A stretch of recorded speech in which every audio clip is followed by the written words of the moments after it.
You're tuned in to the Long Island Ducks Broadcast Network.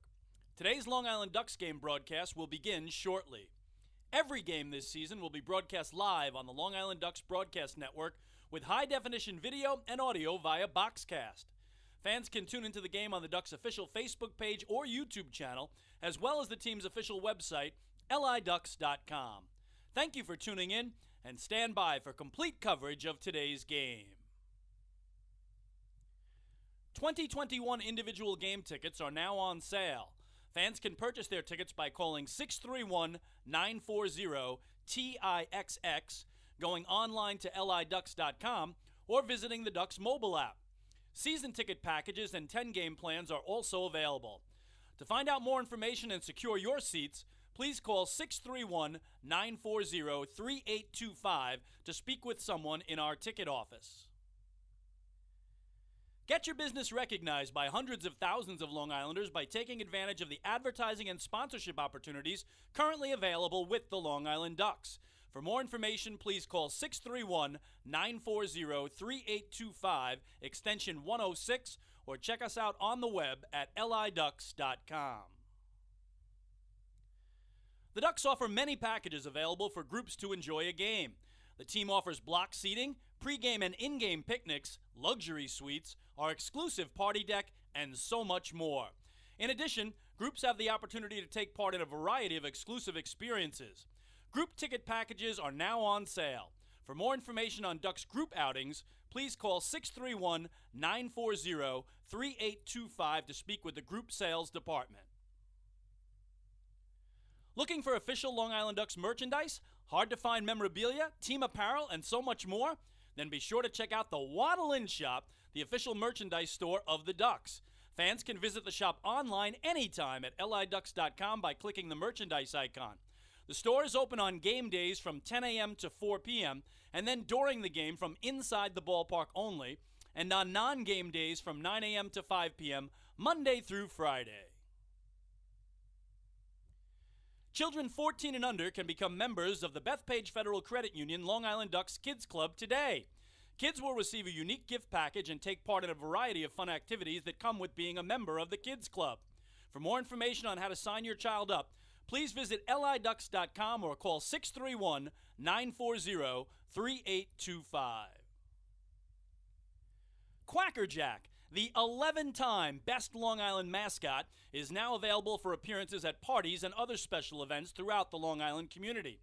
Please fill out and submit an appearance request form at liducks.com or contact the Community Relations Department at 631-940-3825 to book an appearance.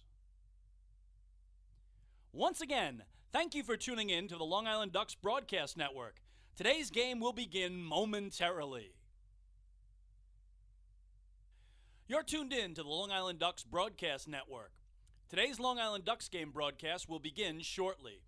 Every game this season will be broadcast live on the Long Island Ducks Broadcast Network with high-definition video and audio via Boxcast. Fans can tune into the game on the Ducks' official Facebook page or YouTube channel, as well as the team's official website, liducks.com. Thank you for tuning in, and stand by for complete coverage of today's game. 2021 individual game tickets are now on sale. Fans can purchase their tickets by calling 631-940-TIXX, going online to liducks.com, or visiting the Ducks mobile app. Season ticket packages and 10-game plans are also available. To find out more information and secure your seats, please call 631-940-3825 to speak with someone in our ticket office. Get your business recognized by hundreds of thousands of Long Islanders by taking advantage of the advertising and sponsorship opportunities currently available with the Long Island Ducks. For more information, please call 631-940-3825, extension 106, or check us out on the web at liducks.com. The Ducks offer many packages available for groups to enjoy a game. The team offers block seating, pregame and in-game picnics, luxury suites, our exclusive party deck, and so much more. In addition, groups have the opportunity to take part in a variety of exclusive experiences. Group ticket packages are now on sale. For more information on Ducks group outings, please call 631-940-3825 to speak with the group sales department. Looking for official Long Island Ducks merchandise, hard-to-find memorabilia, team apparel, and so much more? Then be sure to check out the Waddle In Shop, the official merchandise store of the Ducks. Fans can visit the shop online anytime at liducks.com by clicking the merchandise icon. The store is open on game days from 10 a.m. to 4 p.m., and then during the game from inside the ballpark only, and on non-game days from 9 a.m. to 5 p.m., Monday through Friday. Children 14 and under can become members of the Bethpage Federal Credit Union Long Island Ducks Kids Club today. Kids will receive a unique gift package and take part in a variety of fun activities that come with being a member of the Kids Club. For more information on how to sign your child up, please visit liducks.com or call 631-940-3825. Quacker Jack, the 11-time Best Long Island mascot, is now available for appearances at parties and other special events throughout the Long Island community. Please fill out and submit an appearance request form at liducks.com or contact the Community Relations Department at 631-940-3825 to book an appearance. Once again, thank you for tuning in to the Long Island Ducks Broadcast Network. Today's game will begin momentarily. You're tuned in to the Long Island Ducks Broadcast Network. Today's Long Island Ducks game broadcast will begin shortly. Every game this season will be broadcast live on the Long Island Ducks Broadcast Network with high-definition video and audio via Boxcast. Fans can tune into the game on the Ducks' official Facebook page or YouTube channel, as well as the team's official website, liducks.com.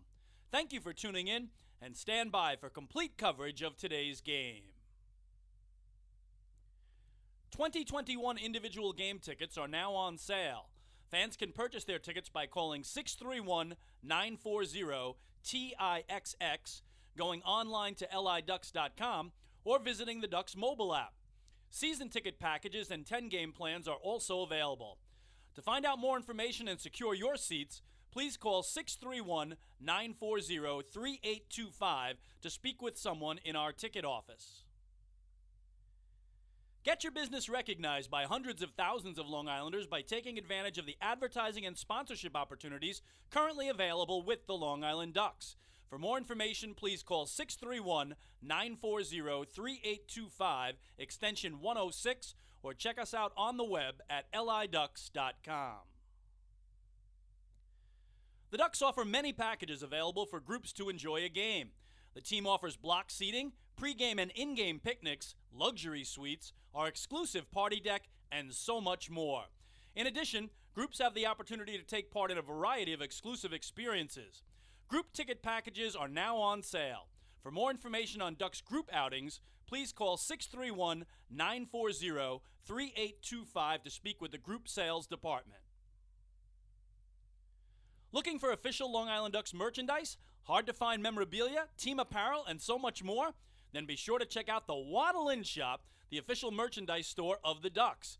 Fans can visit the shop online anytime at liducks.com by clicking the merchandise icon. The store is open on game days from 10 a.m. to 4 p.m., and then during the game from inside the ballpark only, and on non-game days from 9 a.m. to 5 p.m., Monday through Friday. Children 14 and under can become members of the Bethpage Federal Credit Union Long Island Ducks Kids Club today. Kids will receive a unique gift package and take part in a variety of fun activities that come with being a member of the Kids Club. For more information on how to sign your child up, please visit liducks.com or call 631-940-3825. Quacker Jack, the 11-time Best Long Island mascot, is now available for appearances at parties and other special events throughout the Long Island community.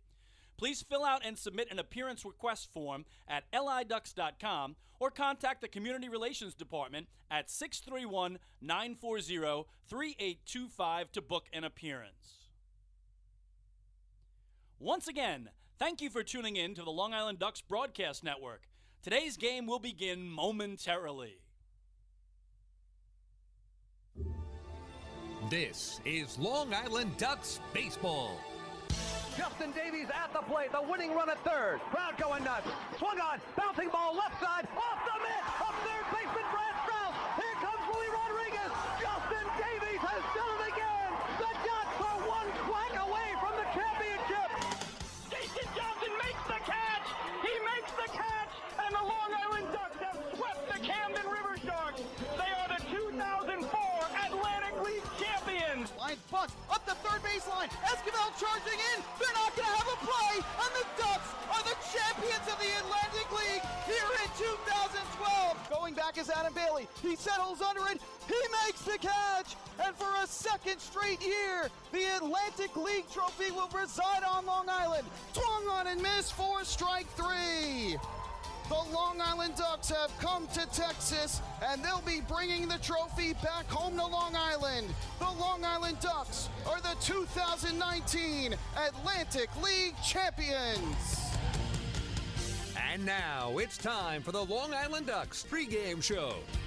We are live here at CaroMont Health Park in Gastonia, North Carolina. It is time once again for Long Island Ducks baseball.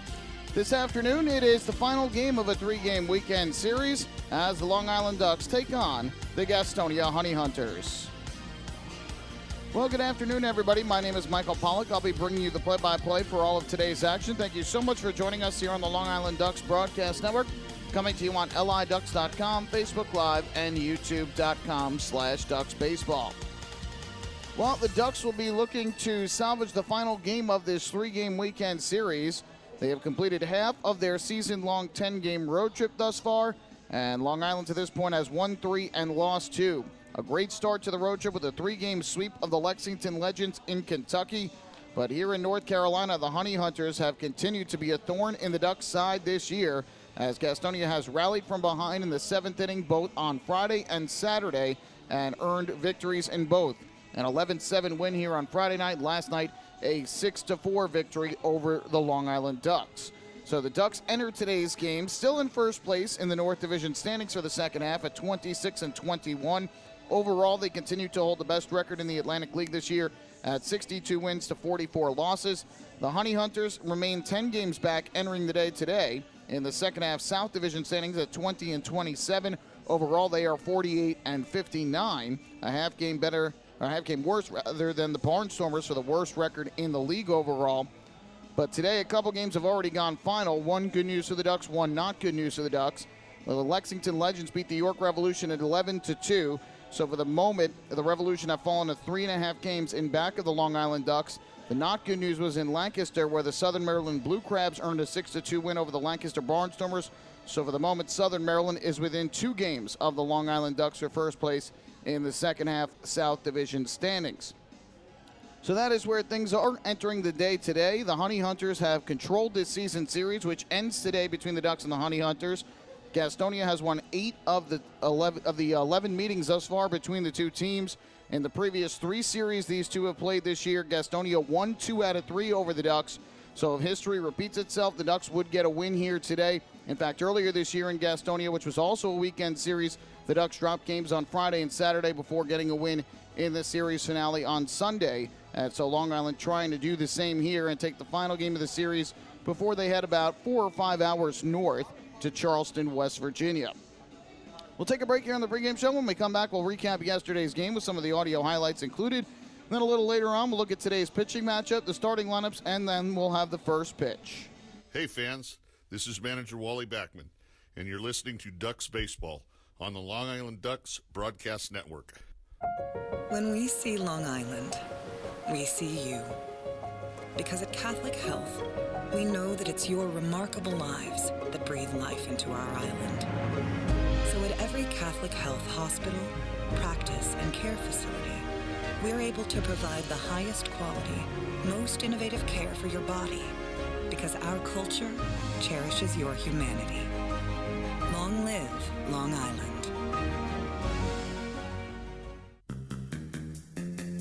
Take Take your group out to the game this season and enjoy all the fun of Ducks baseball at discounted prices with the picnic area, luxury suites, party deck, and so much more. Bringing your group to the game will be an unforgettable experience. The Ducks even offer opportunities to sing the national anthem, serve as the Ridgewood Savings Bank color guard, be the Nicolak Dream Team, or put on a pregame performance. To book your outing today, call 631-940-3825 and ask for the group sales department. Long Island Ducks baseball. Good times every time.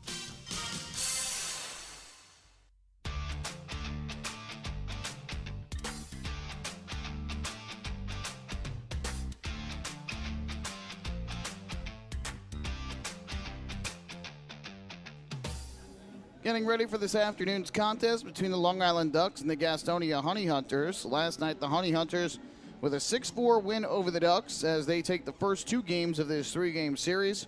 Yesterday was a good pitcher's duel at the beginning. Right-hander Anderson De Leon getting the start for the Ducks, trying to bounce back after a couple tough outings. John Anderson trying to make it two quality starts in the row, and neither allowed any runs over the first three innings. In the bottom of the fourth, after the Ducks had 2 on and 2 out but didn't score in the fourth, and 2 on, nobody out in the third but didn't score. In the bottom of the fourth inning, Gastonia would take the lead. A double by Alexi Amarista to start things off, and then a walk to Jason Rogers. De Leon would get back-to-back outs of Luke Powell and Joshua Saleh, but Emmanuel Tapia grounded a 2-run double down the right field line with 2 strikes and 2 outs, and that gave the Honey Hunters the lead at 2-0. The Ducks would answer right back, though, in the fifth inning against John Anderson after a 1-out single by Ty Kelly up the middle. Up to the plate stepped Johnny Turbo. Apologies, the count is 2-2, not 3-2. The pitch is swung on a line down the left field line. That is going to be a base hit. Lands fair and heads into the corner. Kelly on his way to third, going to get waved around. The relay throw in is not going to be in time. It's an RBI double down the left field line for Johnny Turbo. The Ducks are on the scoreboard. They closed to within 2-1. So an RBI double for Turbo makes it a 2-1 game with 2 outs of the inning. Steve Lombardozzi drew a walk, and that brought up Lou Ford. Here's the 0-1 delivery. Ford, a ground ball hit to the right side and through a base hit past the diving try of Rogers. Turbo around third. He'll try and score. Throw to the plate, and it's not in time. Turbo slides in safely ahead of the tag of Romanski. Lou Ford with an RBI single to right field, and the Ducks have tied the game up at 2 apiece. So Ford at the time his second hit of the game, first run batted into the night, and the Ducks answer back and tie the game at 2. It would stay that way until the 7th inning when Ty Kelly doubled to begin the inning and moved to third on a sacrifice bunt off the bat of Johnny Turbo. So the Ducks had a runner at third with 1 out, and up to the plate was Vladimir Frias. The 1-2 to Frias is a breaking ball down to the turf. It kicks away from the catcher. Ty Kelly racing for the plate. The throw there is not made, and Ty Kelly will score to give the Ducks their first lead of the night at 3-2. So on the wild pitch, Ty Kelly scores. That wild pitch was thrown by Euclides Layer, who had taken over in the 7th inning for the Honey Hunters, and Long Island had the lead at 3-2, but it was short-lived. In the bottom half of the 7th, Anderson De Leon, who had 101 pitches, came back out to the mound to begin the inning.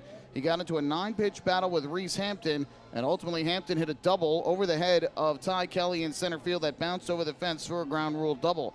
At that point, Brady Dragmeyer was summoned out of the bullpen. He struck out Manuel Geraldo for the first out of the inning, but Jake Skoll followed with an RBI single to right field to tie the game up at 3. Jake Romanski then followed with a 2-run home run over the left field fence, Romanski's 7th home run of the year, and that gave the Honey Hunters the lead back at 5-3, and they would add another run when Alexi Amarista doubled to left, stole third, and scored on an RBI single by Jason Rogers. So 4 hits and 3 runs allowed by Brady Dragmeyer, and the Honey Hunters had the lead at that point at 6-3. The Ducks would close the gap in the 8th inning to 6-4. They loaded up the bases with 2 men out in the inning, and up to the plate stepped Ty Kelly. 2-2 from Jose. And Kelly, a line drive towards the left side, into left field, a base hit. Scoring will be Mazzilli. Everybody else will move up a base. Ty Kelly with his 4th hit of the night. It's an RBI single to left, and the Ducks close to within 6-4. So 6-4 at that point, but they would get no closer. Johnny Turbo struck out against closer Jose. That ended the inning in the 8th, and the Ducks went in order in the 9th as the Honey Hunters picked up the victory. 6 runs, 10 hits, no errors for Gastonia. They left 4 on base. For the Ducks, 4 runs, 11 hits, and no errors. They left 8. Euclides Layer got the win for the 2nd straight night. He improves to 4-0 on the year despite allowing 2 runs on 2 hits and a walk in an inning and a third inning and a third of relief, Brady Dreimeyer took the loss after getting charged for 3 runs on 4 hits in just 1/3 of an inning out of the bullpen. Jose getting the final 4 outs for Gastonia, his 5th save of the year in a game that took 3 hours and 16 minutes before a crowd of 2,156 here last night at CaroMont Health Park. So today, Gastonia will try and complete the 3-game sweep. Long Island will try and salvage the finale before they head to West Virginia for the 3rd leg of this 3-leg 10-game road trip. We'll take a break. When we come back, we'll look at the starting pitchers for this afternoon's series finale. Hey fans, this is pitching coach Darren Downs, and you're listening to Ducks Baseball on the Long Island Ducks Broadcast Network.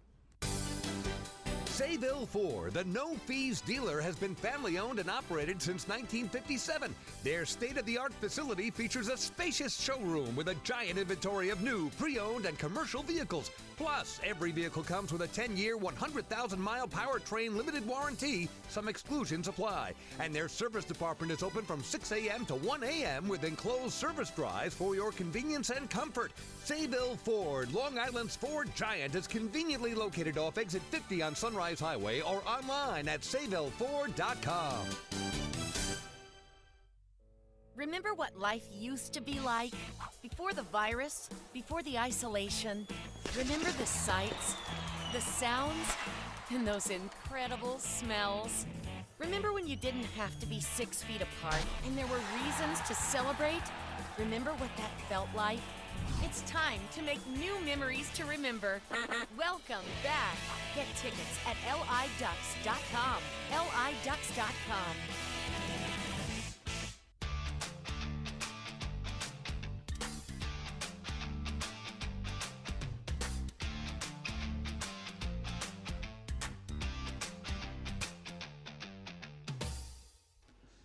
Getting ready for baseball on this beautiful Sunday afternoon in Gastonia, North Carolina. The weather could not have been any better for these 3 games here at CaroMont Health Park this weekend.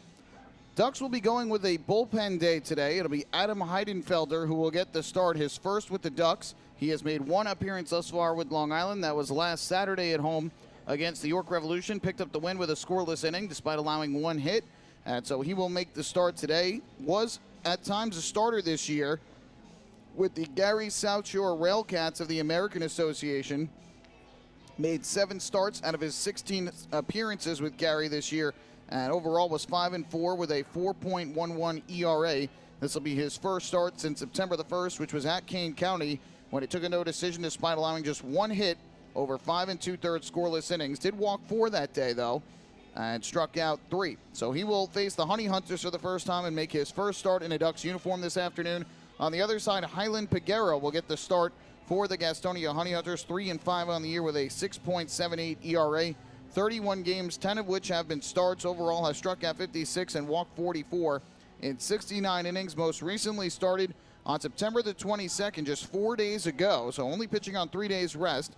And he took a no decision despite allowing 2 runs on 6 hits over 4 innings. He walked 1, struck out 3 that day. And again, that was against the Power in West Virginia.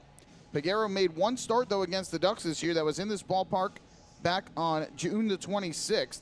And he was terrific that day. Despite allowing 6 hits and 3 walks, he did not give up a run. Over 5 2/3 innings, struck out 2 in a game that Gastonia won. So the Ducks will be looking for a victory here today as they go with the bullpen today and face a man who has both relieved and started this year for the Honey Hunters, Highland Peguero. We'll take a break. When we come back, we'll have the starting lineups in the first pitch as the Ducks and the Honey Hunters play the final game of this 3-game series. Hey fans, this is outfielder and hitting coach Lou Ford, and you're listening to Ducks Baseball on the Long Island Ducks Broadcast Network. The other day, my husband, Jason, was searching for something to watch on TV, and he said, "Baby, I want to take off." And I said, "Me too. Cancun?" And he said, "No, I mean our life. Get to the next level." So we called First National Bank of Long Island. Now we're going places. With access to local decision makers who are known for highly personalized service, First National is the bank that always puts you first. Newsweek named us the best small bank in New York State. Let's connect at fnbli.com. First National. Go first. Go far. First National Bank of Long Island, member FDIC. The Waddle Inn Shop is your home for everything Ducks baseball. The team store is full of official Long Island Ducks merchandise, great gifts, hard-to-find memorabilia, team apparel, and so much more. You can even get your favorite name and number put on the back of your very own Ducks jersey. Celebrate Waddle-In Wednesday as well, with exclusive deals in-store during every Wednesday home game. Visit the Waddle-In shop today at Fairfield Properties Ballpark or shop online anytime at liducks.com.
A nice performance of our national anthem here at CaroMont Health Park.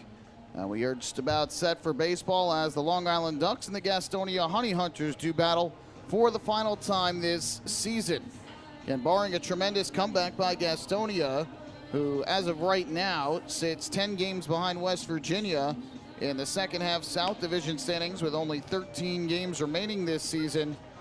The Honey Hunters will not, 12 games for them. The Honey Hunters will not make the postseason this year. The Ducks, of course, we know are going to the playoffs, but again, it seems unlikely they will face Gastonia again until 2022. Let's go through the starting lineups for the two teams for today's series finale. For the Ducks, Vladimir Frias will lead things off. He will play shortstop. Batting second at second base is Steve Lombardozzi.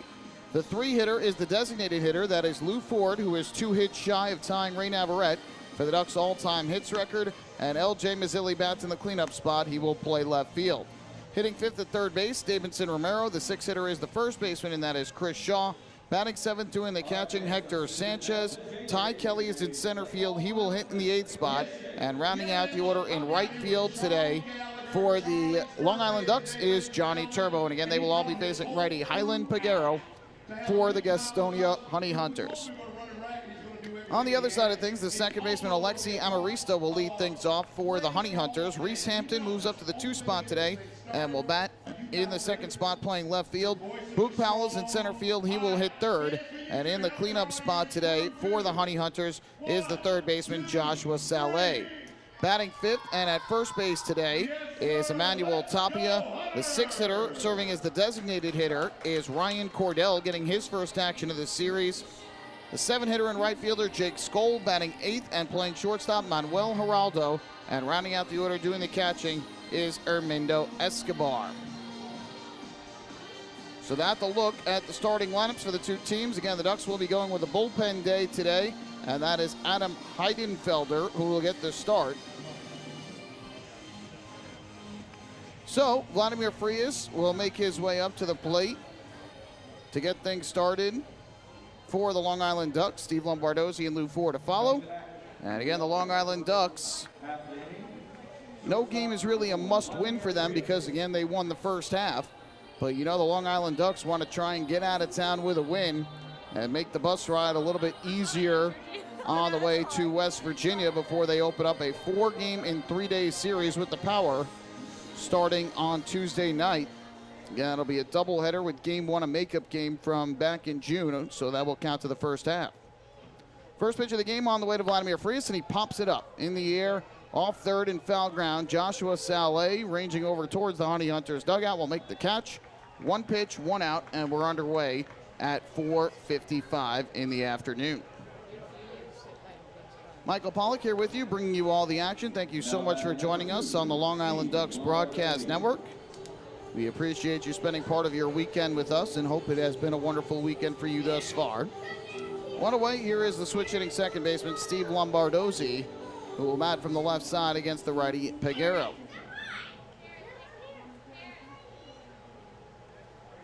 First pitch on the way to the plate. And that fastball is taken downstairs. 1 ball and no strikes. Before the foul fly, Frias was hitting .290 this year. He's got 8 homers and 47 RBIs. Lombardozzi comes in with a .337 batting average on the season. 1-0. That's on the ground towards the right side of the infield. The second baseman, Alexi Amarista, will throw out Lombardozzi at first. And quickly, there are 2 away. So 2 quick outs for Peguero as he begins the ball game, getting 2 outs on just 3 pitches. So that'll leave it up to the designated hitter, Lou Ford, who bats in the 3 spot today for Long Island.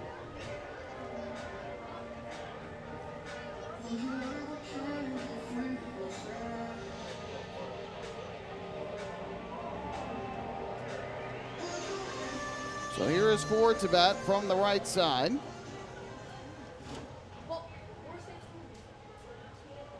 From the windup, here is the first pitch on the way from Peguero.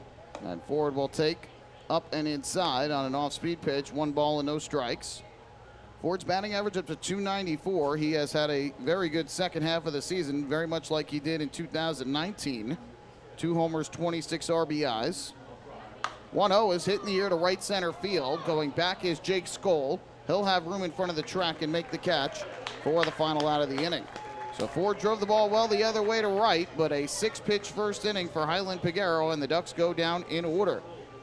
After a half inning of play, it's the Ducks nothing, the Honey Hunters coming up to bat. Hey fans, this is infielder Elgin Mazzilli, and you're listening to Ducks Baseball on the Long Island Ducks Broadcast Network. That one in the air, deep right field, and that ball is gone! A solo homer to right center for Chris Shaw! Fans, thank you for following all season long as the Long Island Ducks tried to meet the Chappies Home Run Challenge. And that Chris Shaw blast on September 18th was the Ducks' 100th homer of the season. And that means the Ducks have met the challenge. And reaching the century mark means Chappies Funeral Home will donate $5,000 to the Quackerjack Foundation. Not only do home runs help the Ducks win a game, they also help the community win. Chappies Funeral Home, where caring for others is their family tradition. Can't get enough of the Long Island Ducks? Well, now you can get even more inside info on your favorite hometown team through Facebook and Twitter. The Ducks are constantly updating fans through social media with scores, transactions, ballpark promotions, and much more. You can even win great prizes. All you'll need to do is make a free account on Facebook and Twitter, and then visit us at facebook.com/LIDucks and twitter.com/LIDucks. Think you're Long Island's biggest Ducks fan? Get connected now.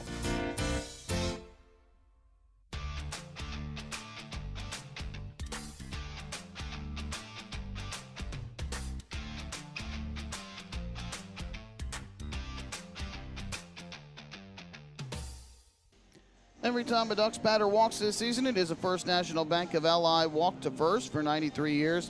First National Bank of LI has been helping their clients succeed.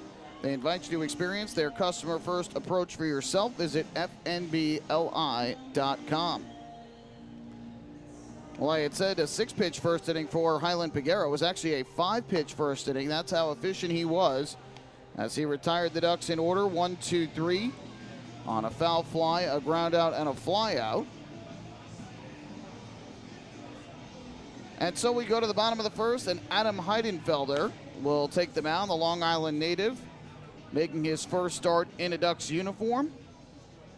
And the native of Wantagh will face Alexi Amarista, Reese Hampton, and Boog Powell to get things started on this Sunday afternoon. First inning is number 2, Alexi Amarista.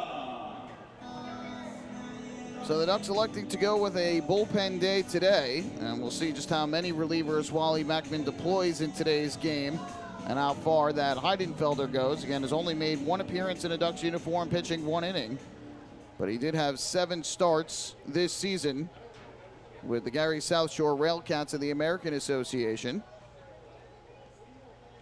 First pitch on the way to the plate, and Amarista takes a fastball for a strike. 0-1 the count. And these games late in the season, the Ducks know they're in the playoffs, so these games important for Wally Backman, for some of his roster players in terms of determining how they'll be deployed once the postseason begins. Little fister out into the air to shallow right center field. That's going to dunk in for a base hit. Ty Kelly will field and fire it back in, and a bloop single to right center off the bat of Amarista is how we begin the bottom of the first. Amarista came in hitting .283 on the year with 2 homers and 9 RBIs.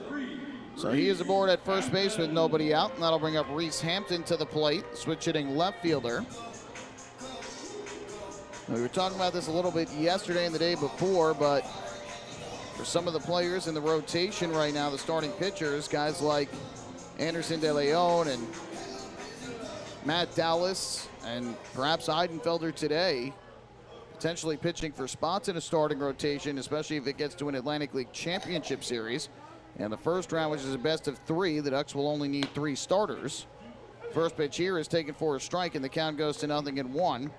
But if the Ducks get to the Atlantic League Championship Series, then typically you'll need a 4-starter rotation, because the Game 1 starter with the day off of the travel day between Games 2 and 3 allows you to bring your number 1 starter back for Game 5.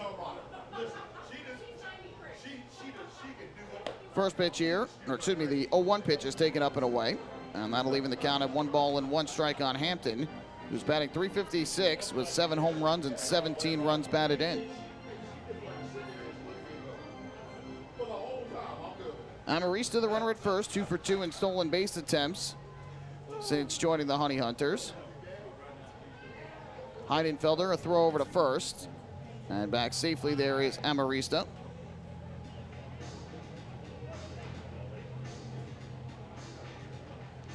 Defense at double play depth with the runner at first and nobody out. Shaw holds on Amarista.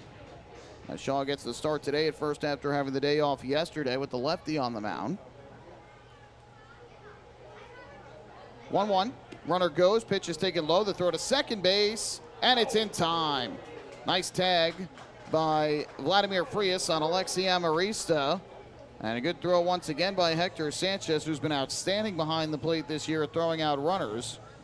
So a caught stealing goes 2-6. First time Amarista has been caught in a Honey Hunters uniform.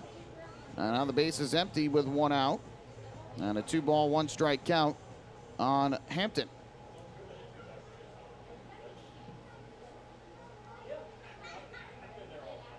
From the windup, the 2-1. Hampton swings and pops this one foul off to the third base side. That'll go out of play.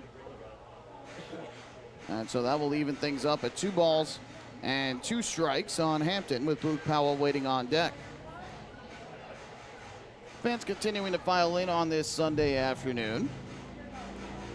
But a bunch of the seats already taken up. A lot of the cabana suites already filled on the third base side today in the picnic area down the left field line. 2-2. Swing and a miss, strike 3. A 90-mile-an-hour fastball upstairs to from Adam Heidenfelder to Reese Hampton. So there is the second out of the inning. And with 2 away, that's going to leave it up to the center fielder, Boog Powell.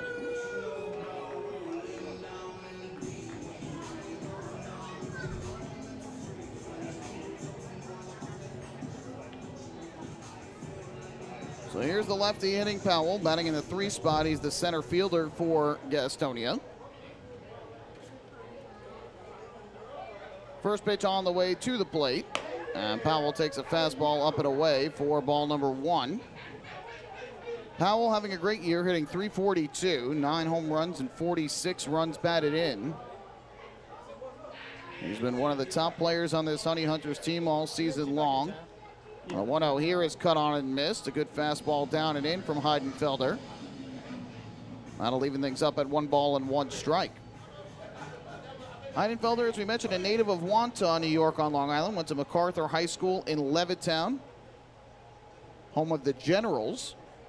1-1, a good breaking ball that time, cut on and missed. On to run the count to 1-2, and then played his collegiate baseball on Long Island as well, splitting time with Hofstra University and SUNY Old Westbury. Now gets the opportunity to play for his hometown Long Island Ducks. Here's the 1-2 delivery. And the pitch to Powell popped up in the air, third base side. Racing in is Davidson Romero. He will make the catch. And a 1-2-3 bottom, or not a 1-2-3 bottom of the first, but facing the minimum 3 was Adam Heidenfelder. No runs in the inning, 1 hit, and nobody left on base because of the caught stealing. We'll make our way to the second. No score here in Gastonia. Hey fans, this is outfielder Johnny Turble, and you're listening to Ducks Baseball on the Long Island Ducks Broadcast Network. PSCG Long Island wants you to know how to save energy and money in your home. Did you know energy-efficient appliances can use up to 25% less energy? Here's how to save. PSCG Long Island offers money-saving rebates when you purchase Energy Star appliances. Discover how a little energy efficiency know-how can mean savings in your home. Find more energy efficiency tips, tools, and money-saving rebates at pscgliny.com/save money. Want an awesome birthday without all the hassle? Book your Kona Ice birthday party with the Ducks today. 2 brand new packages are now available, including our exclusive game room suite. Along with enjoying an exciting Ducks game, your birthday child and his or her friends will have a blast playing video games on Nintendo Switch, Xbox, and PlayStation 4 in their very own private luxury suite. Plus, they'll be treated to food, beverages, snacks, and much more. Kona Ice birthday parties with the Long Island Ducks, the party of a lifetime.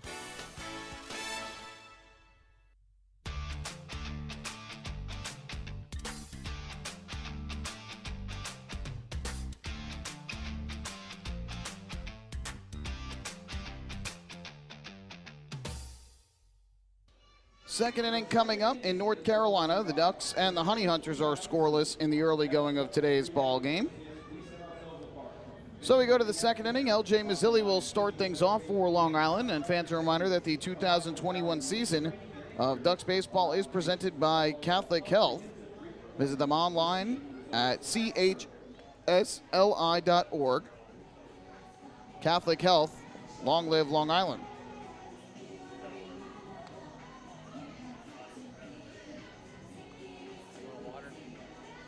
So we go to the top of the second, and here is LJ Mazzilli to get things started for Long Island.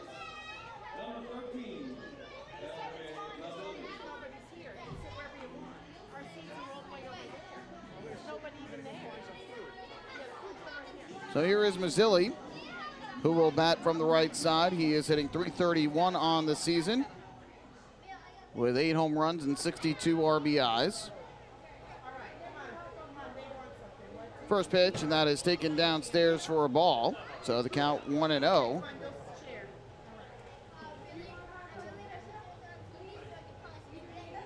Mazzilli will be followed by Romero and Shaw, 2 righties and a lefty, 2 up in the inning for the Ducks.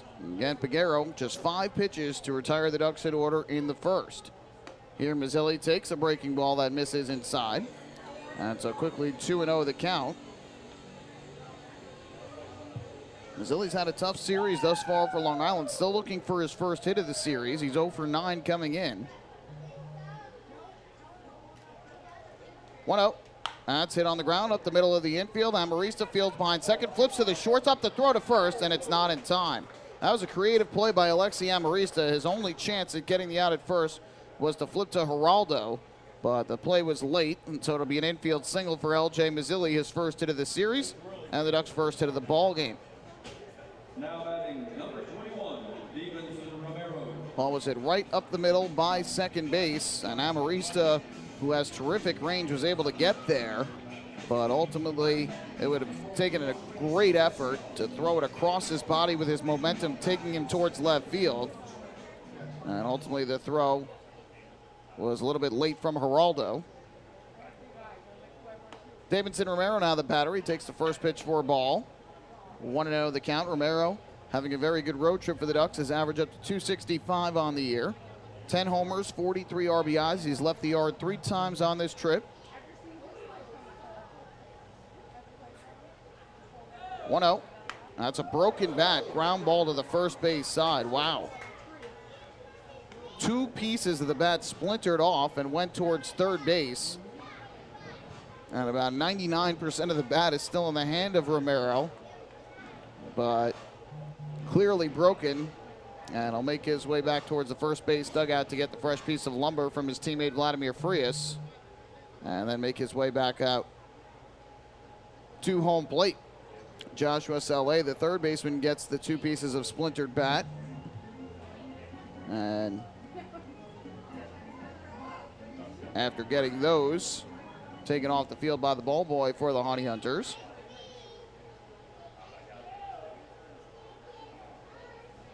Ready to resume play here as Mazzilli leads at first base. He is 16 for 16 in the stolen base department this season. 1-1. And that fastball is on the inside corner for a strike to move the count to 1-2. Home plate umpire today is Scott Hart. He is joined on the crew by Gary Keller, who's at first base, and Owen Ballard, who is around at third. Emmanuel Tapia holds on Mazzilli at first base. And the 1-2 is a breaking ball taken low, below the knees. Good eye by Romero to even up the count. Romero in his second season here with the Ducks. Joined the team at the beginning of July. 2-2 is grounded foul back behind the plate. Just off to the third base side a bit. Got off to a little bit of a slow start, then was red hot, and then cooled off a bit in early September, but has again heated up on this road trip for Long Island. Now, the Ducks certainly going to need his bat once the postseason comes. He was incredibly valuable to the Ducks, of course, in 2019 when he won the Championship Series MVP award. Peguero's 2-2, and Romero again takes a breaking ball that misses downstairs. So that will run the count full. 3 balls and 2 strikes. And we'll see if Mazzilli will be off on this pitch here with the count full. Chris Shaw, the lefty hitting first baseman, waiting in the on-deck circle.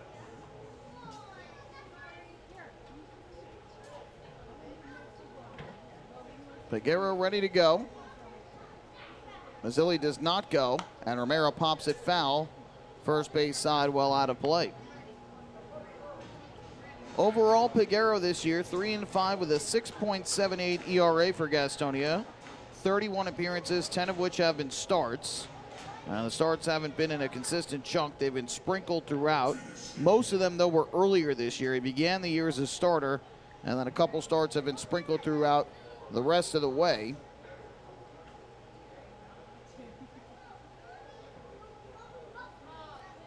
Once again, the 3-2. This time Mazzilli goes, and Romero pops one up in the air, middle of the infield.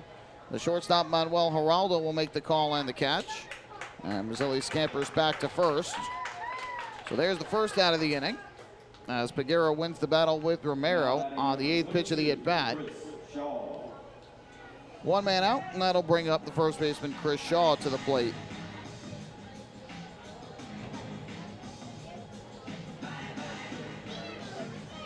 Shaw batting from the left side, back in the starting lineup for the Ducks today after getting the day off yesterday. With the left-hander on the mound, John Anderson yesterday. Wally Backman sat his lefties. And most of them sat again today, with Shaw the lone exception. First pitch is a fastball taken low for ball 1. Shaw hitting .211 for the Ducks, 2 homers and 10 RBIs. Trying to get into the swing of things in what has been a tumultuous last 2 years for him since a terrific 2019 campaign. This one is lined up the middle. That's in a center field for a base hit. Mazzilli will go to second and stop right there. Had to hold up for a bit to make sure Amarista did not catch it. So Chris Shaw picks up his first hit of the day. The Ducks' second of the inning. 2 on, 1 out. And up to the plate will step the switch hitting catcher, Hector Sanchez.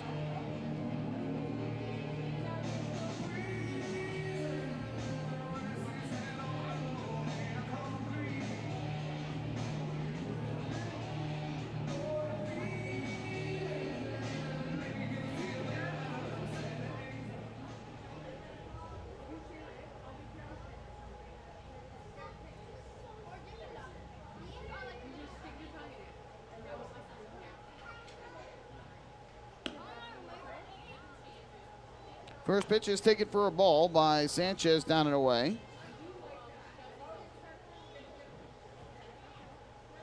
Sanchez thus far is hitting .245, 16 homers, 62 runs batted in. Runners take their leads off first and second with one out. The pitch, and Sanchez chases a breaking ball down in the turf. And so that will even up the count at 1-1. Sanchez started the series opener. Sal Giardina did the catching yesterday. And Sanchez back behind the plate here this afternoon. Mazzilli with good speed at second. Shaw does not have good speed over at first base. Here's the 1-1. And Sanchez grounds one weakly foul to the first base side. So that will put him behind in the count at 1-2.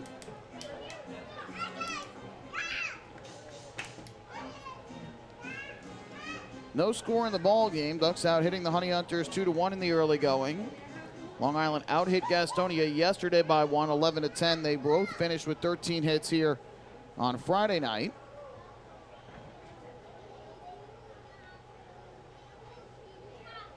Peguero along looking for the sign from Hermindo Escobar. Now he has the pitch he likes.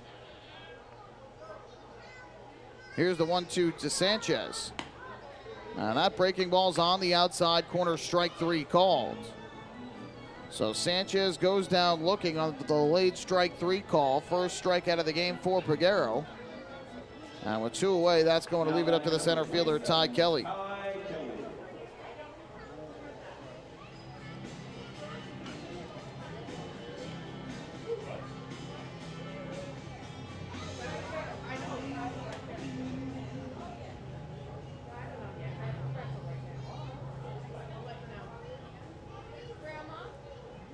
Up to the plate, steps Ty Kelly from the left side, switch hitter.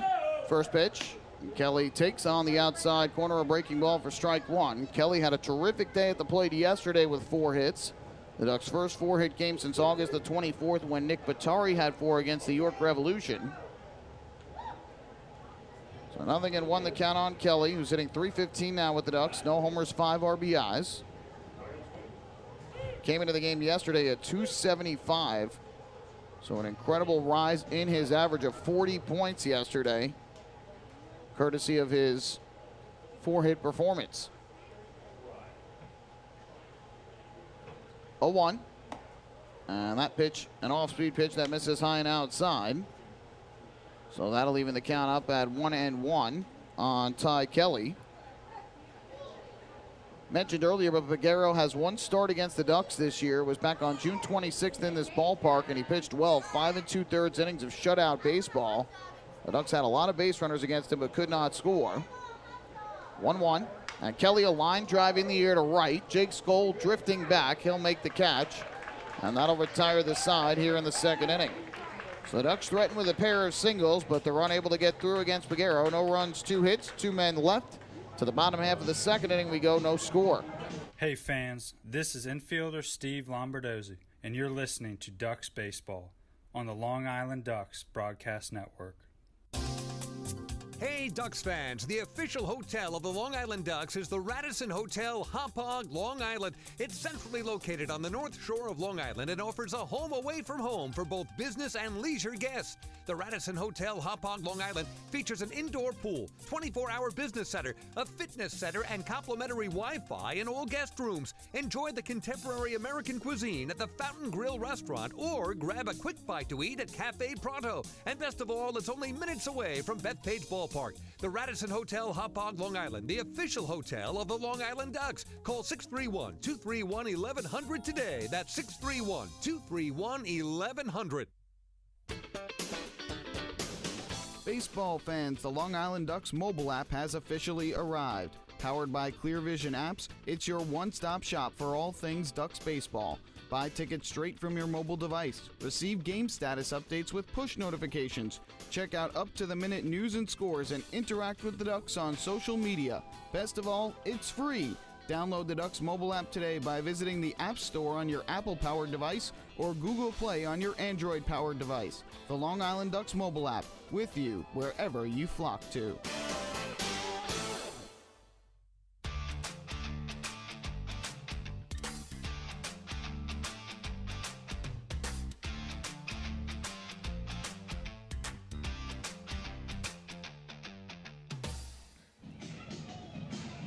Bottom of the second inning coming up. Adam Heidenfelder back to the mound for the Ducks after tossing a scoreless inning in the first. So as we go to the bottom of the second inning, it'll be the cleanup hitter, Joshua Saleh, who will get things started. By the way, when Hector Sanchez struck out in the second inning, he was the 10th batter of today's game. Did you know that you could join Planet Fitness for as little as $10 a month? Visit planetfitness.com today to find your nearest club and to learn more.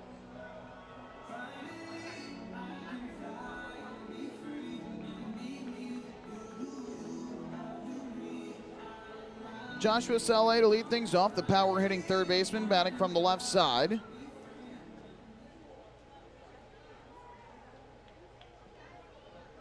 First pitch on the way from the righty, and Saleh takes a breaking ball at the knees for a called strike. 0-1. Saleh hitting .279 on the year with 31 home runs and 94 RBIs. 0-1. That's rocketed into right field. That'll get down for a base hit in front of Turbo. So for the second straight inning, a leadoff single for Gastonia. And Saleh is aboard at first base. Now batting number 25, Emmanuel Tapia. So Emmanuel Tapia will come to the plate. Coming into the day today, Saleh was tied for the league lead in home runs with Caleb Gindel and Courtney Hawkins.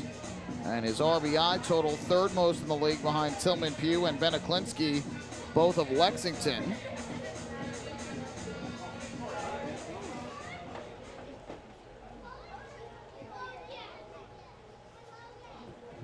So here is Tapia from the left side. First pitch on the way from Heidenfelder. And Tapia takes a fastball for a strike. 0-1 the count. Tapia, who was the DH the last 2 days, gets the start at first base today. He's hitting .270 on the year. 16 home runs and 46 runs batted in.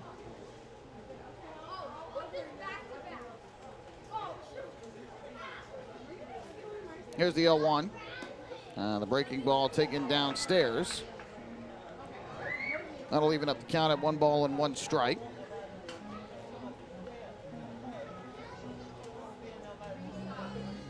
Heidenfelder's first appearance with the Ducks came on September the 18th. At home against the York Revolution. The 1-1 pitch here is fouled back to the screen. And that'll move the count to 1-2. He pitched 1 inning in relief that day. Did not give up a run. Gave up just 1 hit, no walks. Did not strike out a batter. And through 14 pitches, 8 of them for strikes. Ended up getting the win when the Ducks rallied in the bottom of the 8th on the 2-run double by Jesse Berardi. In a pinch hit roll with the bases loaded and 2 outs that gave the Ducks a 3-2 win. So this is Heidenfelder's second appearance in a Ducks uniform, as well as his first start. Saleh takes his lead at first, held on by Shaw. The 1-2, and Tapia takes a curveball that just missed the outside corner. Good pitch from Heidenfelder, but does not get the call. So I don't even things up at 2-2.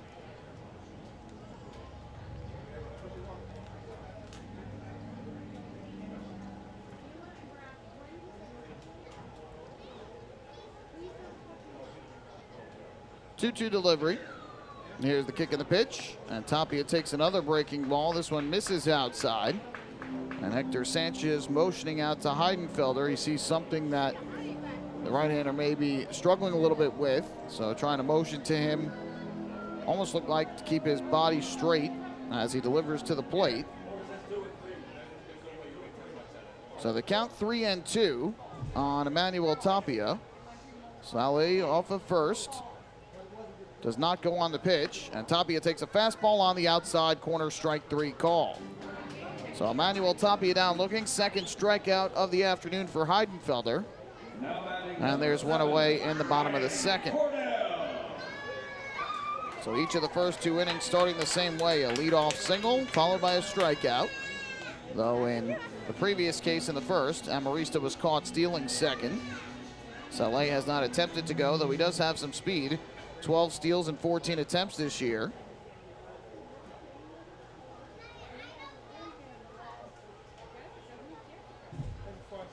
First pitch here, cut on and missed for strike number 1.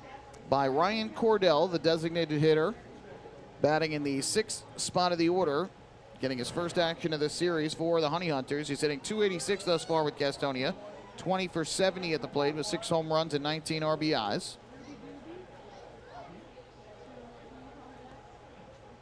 The 0-1 from Heidenfelder. That fastball just misses downstairs. So that'll even up the count at 1-1. As you can tell, our booth is off to the first base side of home plate, so we are able to have a pretty good look in terms of height as to where the ball crosses the plate in relation to the batter. A little bit tougher to see inside and outside when you're in this location, but height-wise, you can certainly see everything. Throw over to first to check on Saleh, who dives back to the bag safely.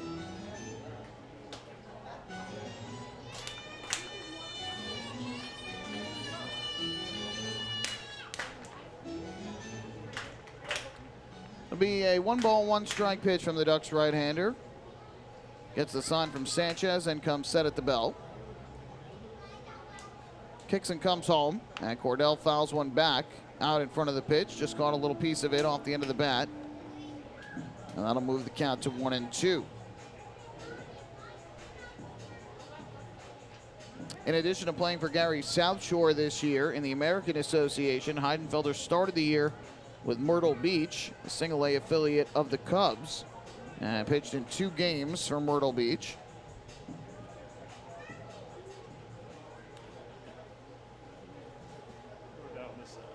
Ahead in the count here, 1-2 on Cordell with 1 on and 1 out. Scoreless game, bottom of the second. Runner goes from first, and they're going to call a balk on Heidenfelder. Heidenfelder tried to look to second base and throw the runner out there. Saleh got such a good jump, but the ball called, I think, by all 3 umpires. So down to second base will go Saleh on the balk call. And now runner at second base with 1 out, and count still 1-2. Heidenfelder's pitch, and Cordell will swing and a miss, strike 3. Went after the slider down and away. Back-to-back strikeouts for Adam Heidenfelder, up to 3 now on the afternoon. Now a 2-way, that's going to leave it up to the right fielder, Jake Skoll.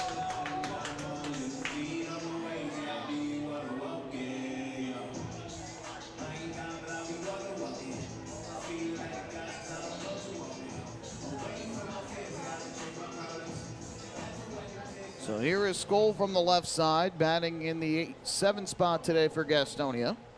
Saleh leads off of second base with 2 men down. And the first pitch from Heidenfelder is a breaking ball taken downstairs for ball 1. Skoll at .280 on the year, 23 home runs and 80 runs batted in.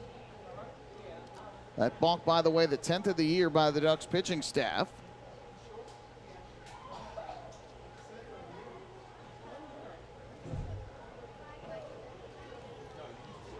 The 1-0. That swung on and missed. Good breaking ball once again from the Ducks righty. So that'll even things up at 1-1. The Ducks 10 balks are the 3rd most in the Atlantic League. Lancaster leads the league with 13. And West Virginia is second with 11. Those stats coming into play today.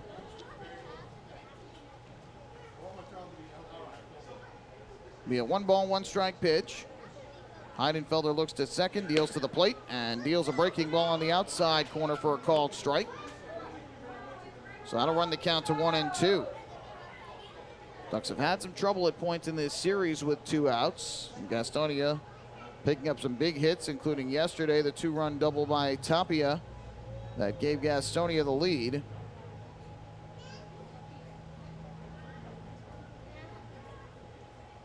One, 2 to Skoll. And the breaking ball swung on and missed for strike 3. Hector Sanchez applies the tag. Adam Heidenfelder strikes out the side here in the second, and he has struck out 4 over 2 innings thus far. No runs, 1 hit, 1 man left on base.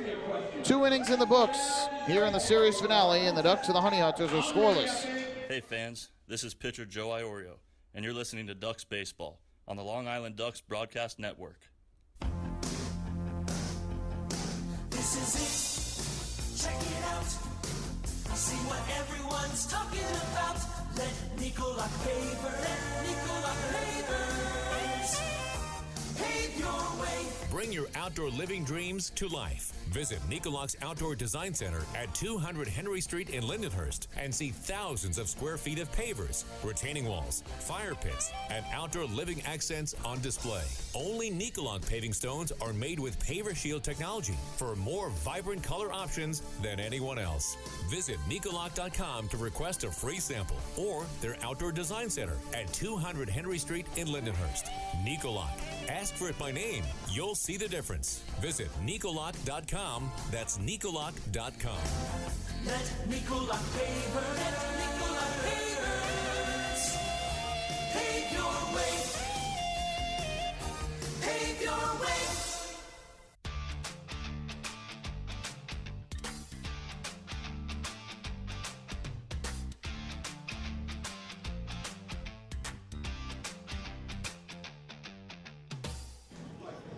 On to the third inning here in North Carolina. No score thus far between the Ducks and the Honey Hunters. It's time for the Ducks Health Report, which is brought to you by Island Shore Physical Therapy, the official therapists of the Long Island Ducks. And currently no injuries of note for Long Island among their active roster, which is certainly good news. Daniel Fields not in the lineup and has not played any games yet in terms of starting on this road trip, but I've been told there's no injury note there. Ramon Flores not in the lineup for the second straight day. Yesterday, though, because of the lefty on the mound. But again, no injury of note there. And again, in this second half, the key for Wally Backman is getting his players rest. Obviously, at this point of the half, he is certainly focused on trying to win the second half title. But in the process of doing that, he's also focused on trying to make sure his players stay rested and healthy to go. So we go to the third. It'll be the 9-hitter and right fielder Johnny Turbo to get things started. First pitch on the way from Peguero. And he deals a fastball for a strike over the inside corner, 0-1. Turbo batting .312 for the Ducks this year. 7 home runs, 27 runs batted in.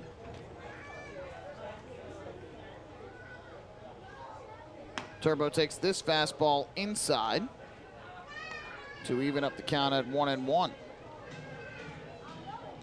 the Ducks missing out with 2 on and 1 out in the second inning. And that has been the story at points against Peguero this year. Today and in the start that they previously faced him in. Turbo lifts a foul ball down the right field line out of play, 1-2. In that game, Long Island left 8 men on base over the first 6 innings of the game. Peguero went 5 2/3 innings. And they had some big missed opportunities, including 2 on with 2 out in the 4th inning, 2 on with nobody out in the 5th. Ultimately, they loaded the bases with 2 outs but didn't score, and they had 2 on with 2 out again in the 6th. But again, left 8 men on base. As here, Turbo swings and misses for strike 3, 1 away in the 3rd. Long Island would go on to leave the bases loaded with 1 out again in the 8th that day and lost that game 9-3. They did rally with 3 in the 9th on a home run by Steve Lombardozzi, but Darren Downs had a bit of a rocky start. The Ducks bullpen at the time of Anthony Rosati and Clint Freeman both struggled out of the pen, each giving up 3 runs. So that's the second strikeout of the day for Peguero as Turbo goes down swinging. Back to the top of the order we go for Vladimir Frias. And again, he swings at the first pitch and fouls it off for strike 1. Frias went after the first pitch his first time up to lead off the ball game and popped out foul to Joshua Saleh at third.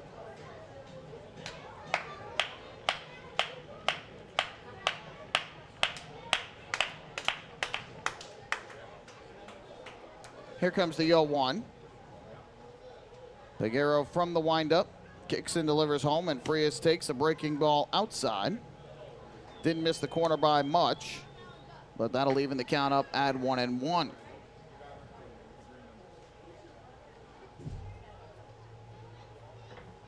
Each team with 2 hits in the early going of the ball game, but neither side has been able to dent home plate yet. In fact, neither team has gotten a runner to third base yet. 1-1. Frias a line drive to the right side and through. There's a base hit in between first and second. So make it 3 hits now for the Ducks as Vladimir Frias is aboard for the first time in the ballgame. 1 on, 1 out. And up steps the second baseman, Steve Lombardozzi.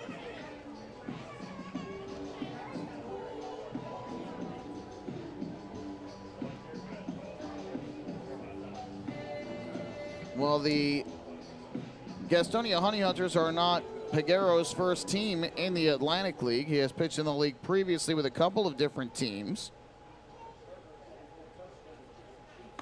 First pitch here is taken on the outside corner for a strike, 0-1. Back in 2018, Peguero split time with the Road Warriors and the York Revolution in the Atlantic League.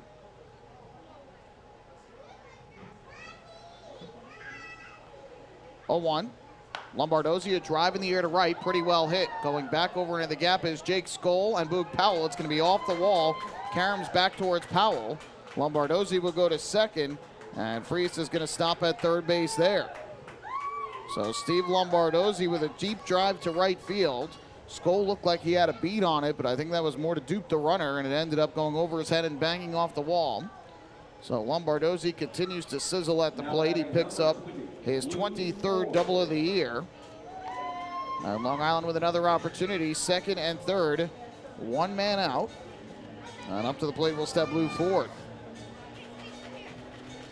As you were saying, Peguero with Road Warriors and the York Revolution in 2018 pitched in 47 games. He was 3-5 that year with a 4.68 ERA. Started with the Road Warriors, pitched well in 12 games, then went to York and struggled, had a 4.93 ERA and 35 appearances with the Revs. First pitch to Lou Ford, he swings and it's a fly ball in the air to right, well hit. Going back is Jake Skoll to the track, he's at the wall and you can forget it. An opposite field 3-run home run off the bat of Lou Ford. His 3rd home run of the season, his 2nd of the road trip. He is 1 shy of tying Ray Navarrete for the all-time hits record, and the Ducks now have an early 3-0 lead. Well, some of the Ducks fans in attendance here today making some noise for Lou Ford, who goes the other way onto the lawn seats in right. And what a piece of hitting for a man who is now 1 away from tying Ray Navarrete for the most hits in Long Island Ducks history.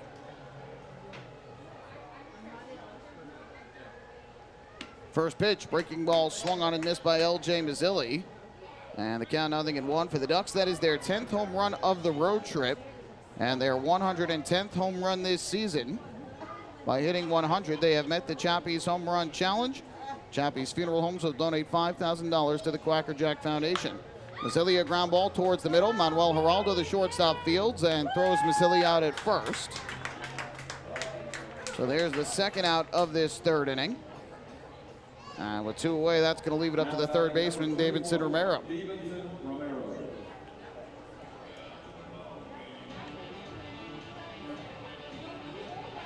Ford continuing his monster 2nd half of the season. And a strong road trip as well for Lou Ford. So he's got 2 at-bats today, is 1 for 2. But the question is, will he get another at-bat as Romero smacks one foul down the left field line for strike 1. Remember, the Ducks are going with a bullpen. They don't have anybody up in the bullpen yet. But once Adam Heidenfelder comes out of the game, either will have to go in and play defense, or his will be done. Romero popped out short his first time up, the 0-1. And that taken up and inside here at the Jersey. A single by Frias, a double by Lombardozzi, and a home run by Lou Ford. No errors, nobody left. And we go to the bottom of the 3rd with the Ducks on top 3-0. Hey fan, this is catcher Hector Sanchez and you are listening to Dog Baseball on the Long Island Ducks Broadcast Network. When we see Long Island, we see you. Because at Catholic Health, we know that it's your remarkable lives that breathe life into our island. So at every Catholic Health hospital, practice, and care facility, we're able to provide the highest quality, most innovative care for your body, because our culture cherishes your humanity. Long live Long Island. Take your group out to the game this season and enjoy all the fun of Ducks baseball at discounted prices with the picnic area, luxury suites, party deck, and so much more. Bringing your group to the game will be an unforgettable experience. The Ducks even offer opportunities to sing the national anthem, serve as the Ridgewood Savings Bank color guard, be the Nicolak Dream Team, or put on a pregame performance. To book your outing today, call 631-940-3825 and ask for the group sales department. Long Island Ducks baseball. Good times every time.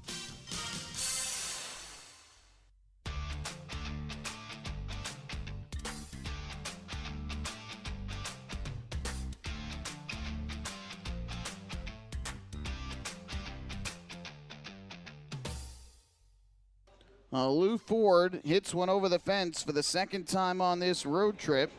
His third home run of the season, an opposite field 3-run blast to right, has given the Ducks a 3-0 lead. And as we were saying, it was the Ducks' 110th home run of the season. By hitting 100, they have met the Chappie's Home Run Challenge, and Chappie's Funeral Home will donate $5,000 to the Quacker Jack Foundation. Well, Lou Ford certainly has done an incredible job in this second half of the season. Coming into the day, hitting .320 with a .354 on-base percentage in the second half of this 2021 season. Ford, meanwhile, was hitting .262 in the first half of this season. So he has certainly gotten a bit more playing time in the second half, but in addition to getting more playing time, has started to get into the groove offensively. And very similar to what we saw from Lou back in 2019. Manuel Geraldo to the plate. Breaking ball is taken for a strike, and the count 0-1. Adam Heidenfelder back to the mound for his third inning of work. He has allowed 2 singles thus far and has struck out 4, including striking out the side in the second. 0-1. And this pitch taken downstairs for a ball to even up the count at 1-1. Geraldo, the switch-hitting shortstop, bats 8th today for Gastonia. Armindo Escobar will follow, and then Alexi Amarista. 1-1. Geraldo takes, and the curveball misses down and away. So that'll move the count to 2 balls and 1 strike.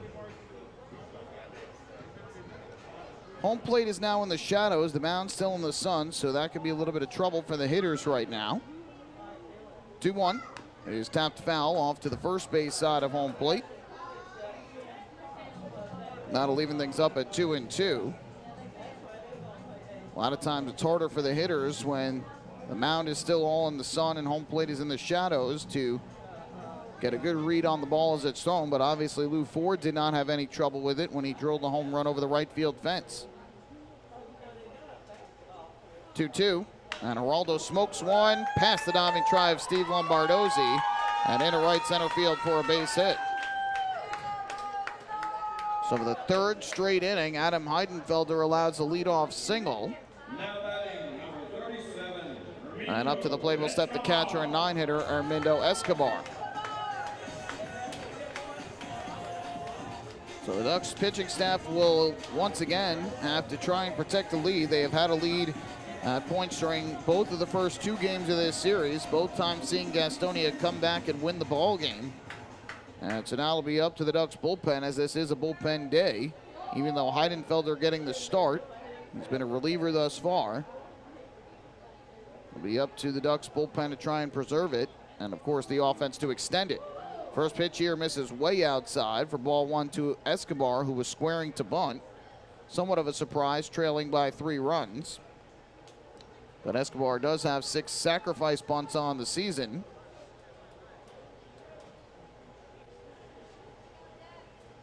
Geraldo leads from first. He is 8 of 11 in the stolen base department. 1-0, and Escobar swings away this time and cuts through the fastball. So that'll even the count at 1-1. On the scoreboard in right, Heidenfelder has been touching 90 a little bit with the fastball, 90-91.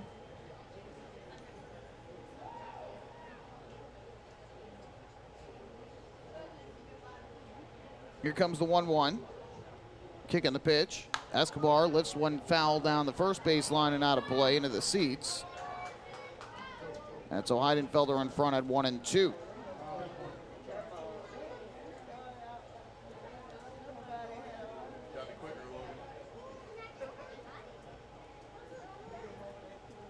Top of the order due up after Escobar. Back to Alexi Amarista, who started off the first inning with a single for Gastonia. Geraldo takes his lead. Here comes the 1-2. Runner goes from first, and the pitch is fouled back behind the plate on a hit and run. So Geraldo will head back to first base. We'll do it again at 1-2. This is technically the first season of pro ball for Heidenfelder, though he did play 3 games with Rockland in 2020 during the All-American Baseball Challenge that they created during the pandemic, and went 1-0 there with a 2.45 ERA, 2 runs in 7 1/3 innings. But this technically his first season of professional baseball. 1-2, and Escobar almost chased the breaking ball down and away, but was able to lay off the slider. So that'll even the count at 2 balls and 2 strikes.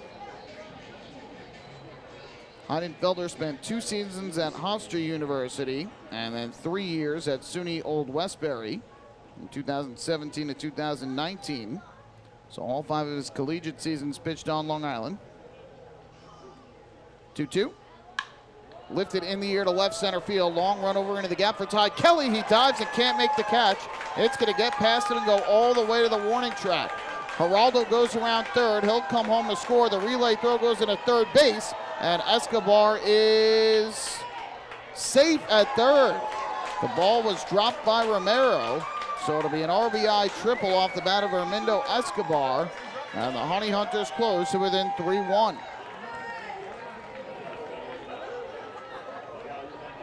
Ty Kelly was shaded more towards, I believe, right center field there. He had to go a long way to try and get to it. And the ball just eluded his glove on the diving attempt. And the Ducks looked like they had Escobar dead to rights at third base, but Romero could not hold onto the ball as he went to apply the tag to Escobar. So it'll be a triple, Escobar's first triple of the season. And he picks up his 32nd RBI of the year. And again, these troubles returning for the Ducks. They get a lead, but are unable to put up a 0 after it. And the Honey Hunters right away close to within 2. And now have another runner at third base with nobody out. Here's Alexi Amarista. And the first pitch, breaking ball from Heidenfelder on the outside corner for strike 1. Amarista singled up the middle back in the first inning, that was caught stealing second on a great throw down to second from Hector Sanchez.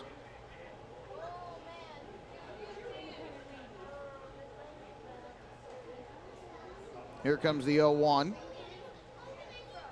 Heidenfelder delivers, and Amarista a line drive in a right field for a base hit. So that will allow Escobar to score easily. 3 straight hits for the Honey Hunters to begin the third, and they have closed to within 3-2. Second hit for Amarista, and he picks up his 10th RBI with Gastonia.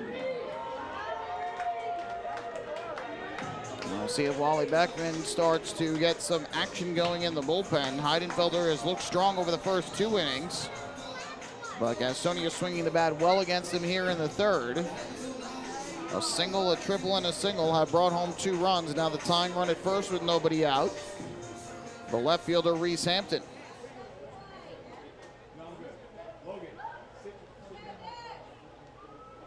First pitch from Heidenfelder. And Hampton takes the fastball at the knees for a strike, 0-1. And this is something we have seen all season long from Gastonia when they play the Ducks. Wally Beckman and Goose Gazzo, the manager of Honey Hunters, have a terrific relationship. In fact, Goose was going to be Wally Beckman's pitching coach for the Ducks in 2020 before the season was canceled because of the COVID-19 pandemic. And then Goose got the job here down in Gastonia. And his Honey Hunters have taken it to the Ducks this year, 8-3 against Long Island. Final meeting of the year today. And I don't know if Goose just has his players rise to another level when they play the Ducks, but they have certainly risen to the occasion every time for the most part that they have played Long Island this year. Pitch misses down in the turf, 1-1 the count on Hampton, who struck out swinging his first time up. Amarista now with 7 hits in this series. And 2 RBIs for Gastonia. He had a 4-hit day yesterday with 2 runs scored. 1-1. Hampton takes downstairs. And that'll run the count to 2 balls and a strike. Yesterday, Hampton played left field. He was 1 for 3 at the plate with a double and a run scored. Also drew a walk. Homered in the first game of this series. The go-ahead solo shot in the 8th off of Ricky Eusebio. That gave Gastonia the lead on the way to an eventual win. 2-1 pitch. Heidenfelder throws over to chase Amarista back to the bag. No action doing yet for the Ducks in their bullpen. Heidenfelder at 43 pitches, 29 of them for strikes thus far.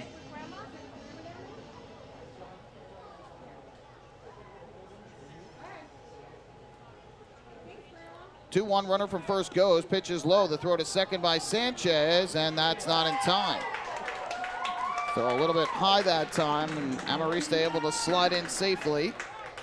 So Amarista with his 3rd steal of the year. He's 1 for 2 today. And now a good hitter's count for Reese Hampton with a count of 3-1.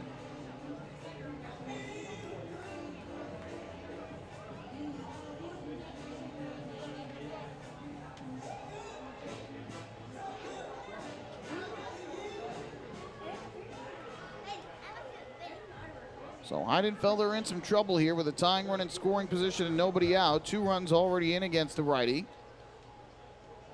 Here's his 3-1. And Hampton, a line drive down the right field line. That is going to be a fair ball. Base hit and head into the corner. That'll tie the game at 3. Hampton around second. He'll go for third. And he is in there safely with an RBI triple. The 2nd triple of the ball game. And of the inning, for Gastonia, and 4 batters into the 3rd inning. The Ducks' 3-run lead is gone. It's a 3-3 ball game. In the blink of an eye, Gastonia has turned this game around. Lou Ford's 3-run home run in the top of the inning, giving the Ducks their first lead of the day. And now a single, a triple, a single, and a triple have tied the game at 3, and that'll bring Darren Downs out of the dugout to try and calm down his right-hander. You've got to give credit where credit is due. This Gastonia's team, who obviously is very unlikely to make the postseason and entering today have the worst record in the Atlantic League. They have taken it to the Ducks in this series, and really they haven't controlled this series. When I say have taken it to the Ducks, it's not like they've controlled this series. A lot of times the Ducks have had the lead or it's been a tie game, but they have responded to adversity very well, Gastonia, in this series, and it seems like every time they fall behind, they answer right back. And here especially, the Ducks with a 3-run top half of the inning, giving them the positive vibes they need in this series finale after losing the first 2, and right away Gastonia has responded with 3 runs on 4 hits, and Heidenfelder still looking for his first out of the inning. So here's the lefty swinging Boog Powell to the plate. First pitch, and Powell takes a breaking ball on the outside corner for a strike.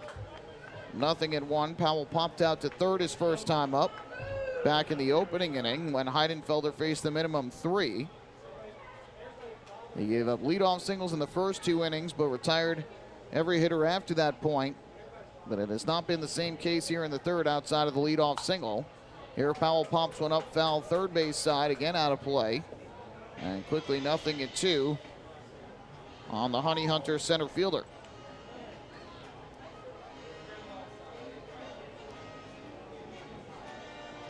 Powell took a rare 0 for 4 at the plate yesterday with a strikeout. With the success he has had against the Ducks this year, it's been rare that Long Island's been able to keep him in check. 0-2. And Powell, a line drive in a right. Johnny Turbo going back. It's over his head. 1 hop and off the wall.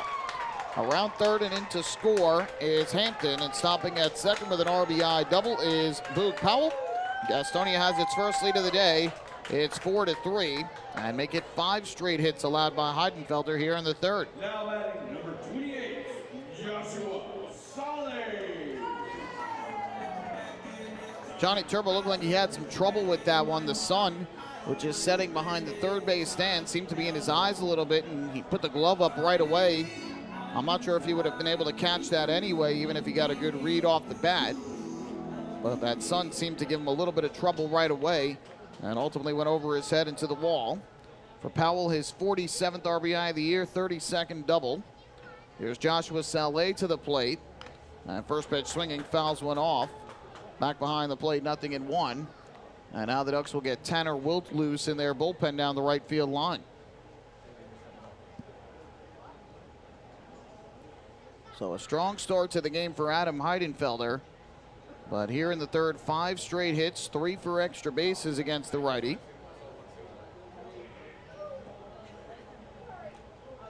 Oh, 1.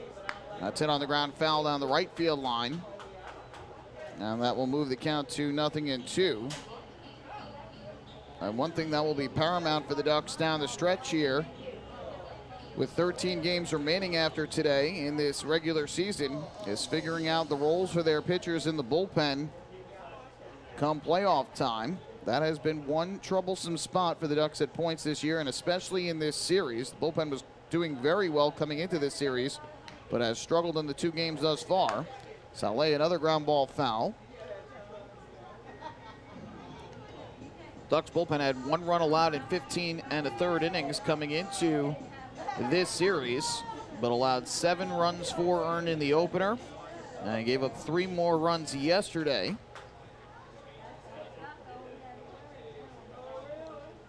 And 2 Ducks relievers have taken the loss in the first 2 games of this series. Eusebio on Friday and Dragmeyer yesterday. 0-2. And the fastball misses upstairs for ball 1. Brady Dragmeyer, who has pitched each of the last 2 games, the only relief pitcher that Wally Backman said would not be available today out of the pen for the Ducks.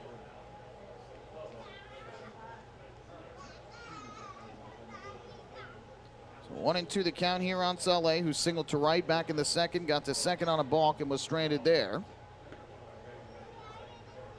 The 1-2. Now that's line into right field, another base hit.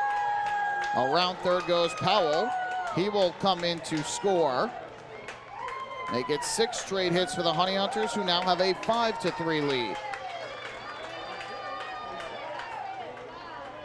So Gastonia has flipped the switch on here against the Ducks in the third, and Adam Heidenfelder's day is done after just 2 innings of work. Wally Backman will have to go to his bullpen here, with the right-hander having allowed 6 hits and 5 runs to begin this third inning. And Tanner Wilt will come on in relief for the Ducks here on this Sunday afternoon. Pitching change here in Gastonia, with the Long Island Ducks now trailing 5-3. Hey fans, this is manager Wally Backman, and you're listening to Ducks Baseball on the Long Island Ducks Broadcast Network. The other day, my husband, Jason, was searching for something to watch on TV, and he said, "Baby, I want to take off." And I said, "Me too. Cancun?" And he said, "No. I mean our life. Get to the next level." So we called First National Bank of Long Island. Now we're going places.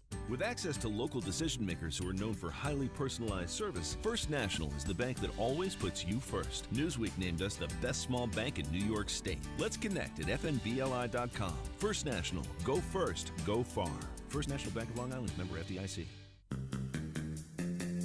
Take your group out to the game this season and enjoy all the fun of Ducks baseball at discounted prices. With the picnic area, luxury suites, party deck, and so much more, bringing your group to the game will be an unforgettable experience. The Ducks even offer opportunities to sing the national anthem, serve as the Ridgewood Savings Bank color guard, be the Nickolock Dream Team, or put on a pregame performance. To book your outing today, call 631-940-3825 and ask for the group sales department. Long Island Ducks baseball. Good times every time.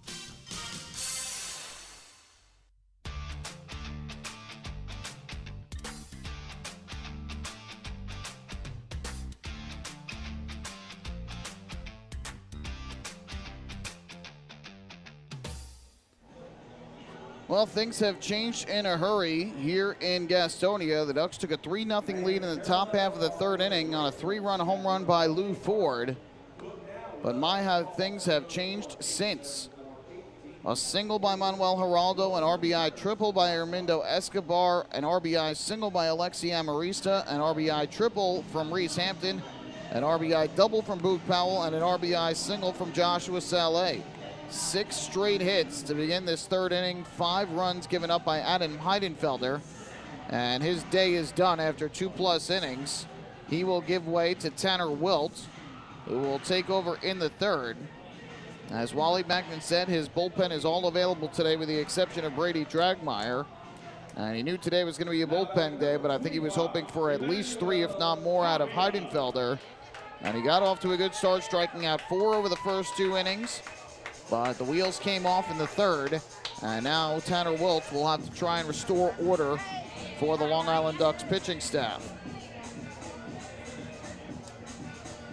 Emmanuel Tapia, the 7th batter of the inning for Gastonia. He will come up to the plate from the left side. Meanwhile, Highland Peguero is throwing in the bullpen down the left field line for Gastonia. First pitch fastball from Wilt misses outside for ball 1. Peguero in this long bottom of the third thus far wants to try and stay loose before he comes back out to pitch the 4th. So he will throw in the bullpen a little bit to stay loose while his team continues to swing the bat. 1-0. That's swung on and missed. Good fastball by Wilt. Over the inside corner, 1-1 on Tapia, who struck out looking his first time up. Wilt is pitching for the 2nd straight day. He needed just 4 pitches to get through the rest of the 7th inning after Brady Dragmeyer struggled in the 5 batters that he faced. 1-1, swing and a miss. 90-mile-an-hour fastball gets through Tapia's bat. And the count goes to 1-2 on Tapia. Yesterday was the DH, went 1 for 3 with the aforementioned 2-run double, his 10th double of the season, which gave the Honey Hunters a 2-0 lead. That was short-lived in yesterday's game. 1-2. That's nubbed foul, third base side of home plate. So we'll do it once again at a ball on 2 strikes. Tapia actually might have fouled that ball off his right knee, as he's now crouching over on the first base side of home plate.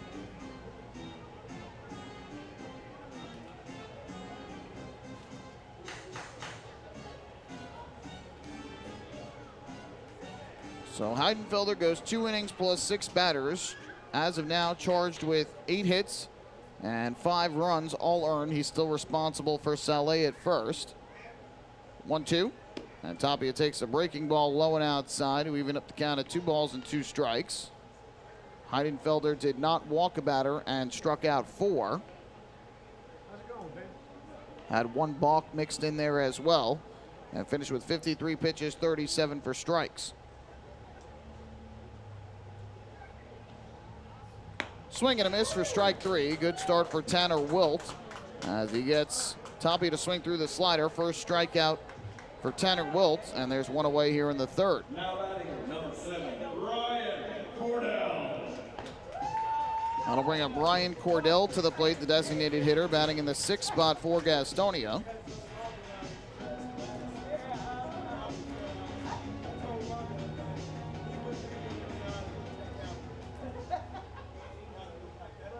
Well, for Tanner Wilt, this is his 10th appearance in a Ducks uniform. He's got no record thus far.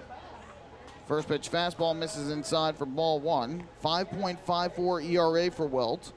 Has given up 8 runs all earned on 14 hits and 13 innings of work. 5 walks to 14 strikeouts of the righty coming in. Opponents hitting .275 against him. 1-0. And Cordell takes the fastball inside again. And so Wilt quickly behind at 2 balls and no strikes. And this is the final game of a 3-game series. Ducks will hit the road after the game today and enjoy an off day tomorrow before they open up a series in West Virginia on Tuesday at Appalachian Power Park. 2-0 swing and a miss for strike 1, and the bat goes hurtling out towards third base. Davidson Romero sidestepped it as the bat ended up in shallow left field. So the count now 2-1. Hitting coach Chuck Stewart, who was coaching down at third, retrieves the bat, gives it to the bat boy, who will bring it back to Cordell.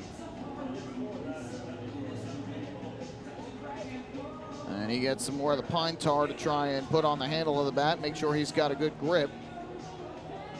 And fortunate, the Ducks third baseman, Davidson Romero, that he was able to sidestep away from the bat. Always dangerous when you see one of those flying towards the field. It's even more dangerous when you see it going towards the stands. Fortunately, there's netting here that extends down both lines, and the stands are so far away from home plate anyway, at least by first and third base. 2-1 is popped up in the air to right. Johnny Turbo shading his eyes from the sun. And he will make the catch in right for the second out of the inning. So Tanner Wilt has retired 2 in a row after taking over for Heidenfelder. And with 2 down and a runner at first, that'll leave it up to the right fielder, Jake Skoll. Now batting number 4, Jake Skoll. If you actually go from home plate directly back to the backstop, it is probably one of the shortest distances in the league, just a few feet of that green turf between the home plate circle and the warning track. But it's a big straight line behind home plate.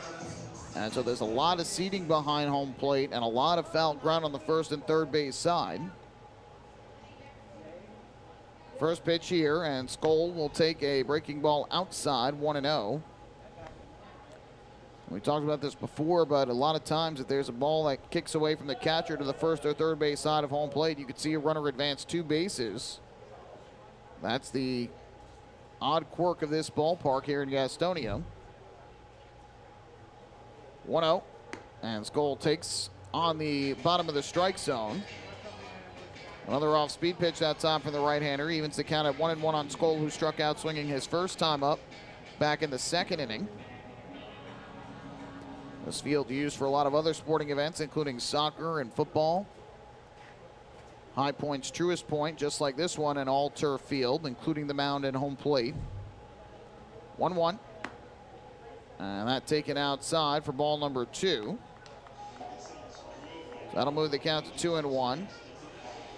It's been reported, obviously, that Staten Island will have a team in the Atlantic League in 2022, and they are putting money into renovating the playing surface there to make it an all-turf field.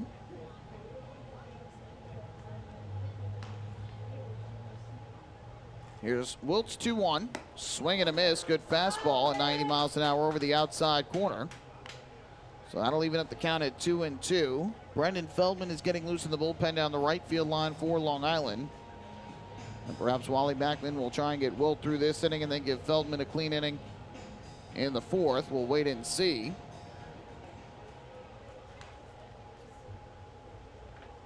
Here comes Wilt's 2-2. Kick and the pitch. Swing and a miss for strike 3. So very nicely done by Tanner Wilt. He takes over for the struggling Adam Heidenfelder and retires the side in order, striking out 2. However, the Gastonia Honey Hunters sent all 9 men to the plate. They get 5 runs in the inning on 6 hits. No errors. They leave 1 on base. And after 3 innings of play here in Gastonia, it's now the Honey Hunters 5, the Ducks 3. Hey fans, this is infielder Vladimir Frias, and you're listening to Ducks Baseball on the Long Island Ducks Broadcast Network. Sayville Ford, the no-fees dealer, has been family-owned and operated since 1957. Their state-of-the-art facility features a spacious showroom with a giant inventory of new, pre-owned, and commercial vehicles. Plus, every vehicle comes with a 10-year, 100,000-mile powertrain limited warranty. Some exclusions apply. And their service department is open from 6 a.m. to 1 a.m. with enclosed service drives for your convenience and comfort. Sayville Ford, Long Island's Ford giant, is conveniently located off exit 50 on Sunrise Highway or online at SayvilleFord.com. Remember what life used to be like? Before the virus, before the isolation? Remember the sights, the sounds, and those incredible smells? Remember when you didn't have to be 6 feet apart and there were reasons to celebrate? Remember what that felt like? It's time to make new memories to remember. Welcome back. Get tickets at liducks.com. liducks.com.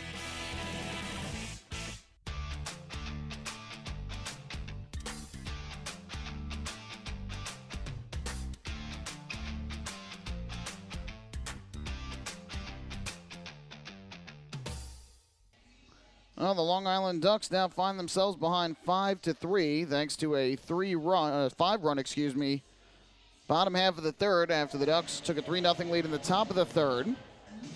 Tanner Wilt, though, with a very nice 1-2-3, retiring of 3 straight hitters after taking over for Heidenfelder, striking out 2 of them. So we go to inning number 4.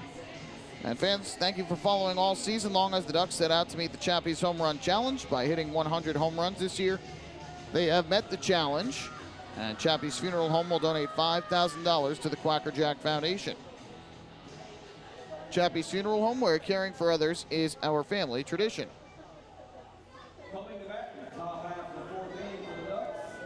So on to the 4th inning we go. It's a 2-run ball game at 5-3. Chris Shaw will get things started for the Ducks. He'll be followed by Hector Sanchez and Ty Kelly.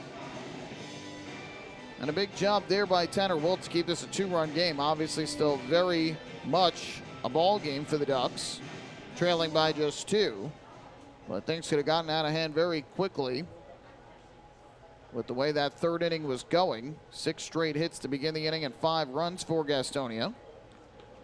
First pitch from Peguero to Shaw, and he takes the fastball high and outside for ball 1. Shaw with a single to center his first time up back in the 2nd inning, but never was able to advance past first base. That was when the Ducks got 2 on with 1 out. But Sanchez struck out and Kelly fly to right. Here Shaw takes the fastball away, 2-0. Well, ever since Shaw's terrific season in 2019, it's been a struggle. 2020, of course, the COVID-19 pandemic canceled the season. The only action he got was at the Giants' alternate site. 2-0 is fouled back behind the plate, 2-1. So was just playing in some intra-squad games and practicing to stay ready in case the Giants needed him. And then this year, had to have surgery earlier in the year in the Orioles organization. Recovered from that, but was struggling with the Orioles. But comes here to Long Island as he takes a breaking ball here for strike 2 in hopes of showing scouts what he can do and trying to stay as game ready as possible in the event that one major league team needs a player like him. 2-2 is down to the turf, and it hits the foot of Shaw, the left foot. So Chris Shaw will reach here to begin the 4th inning. It's the 4th time he has been hit by a pitch. There's a breaking ball down and in from Peguero, and it caught the left foot of Shaw, who seems to be shaken up a little bit from it. He's walking around on the turf down by first base. It looked like it caught that left instep. And Shaw definitely in some discomfort as he's over at first base, but will now step up onto the bag and stay in the ball game for the time being. Well, again, there were no defensive changes for the Ducks when Wilt came in the game, so Lou Ford's day is done. Breaking ball here is taken on the outside corner for a strike, 0-1, which means he will end the day still 1 hit shy of tying Ray Navarrete for the Ducks hits record. And that's the difficulty of being a designated hitter in the Atlantic League this year with the double hook designated hitter rule. Well, 1 is taken up and away, 1-1, depending on how your pitcher goes. You might only get a couple at bats a game, sometimes only 1 at bat. In this case, 2 for Ford, who flied to right and then hit the home run to right center in the 3rd.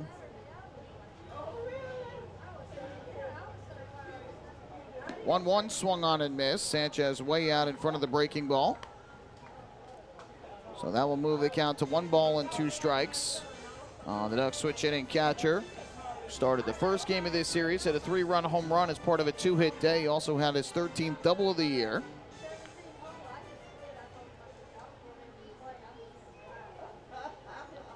One-two pitch coming from Peguero. And Sanchez a swing and a miss for strike 3. He went after the breaking ball downstairs. Second time that Sanchez has struck out today. The 3rd strikeout for Peguero. And there's 1 away here in the 4th.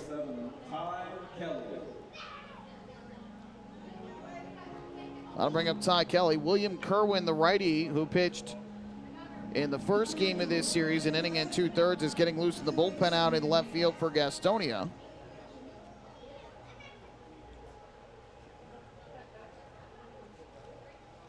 First pitch here, and Kelly takes a fastball for a strike in the outside corner, 0-1.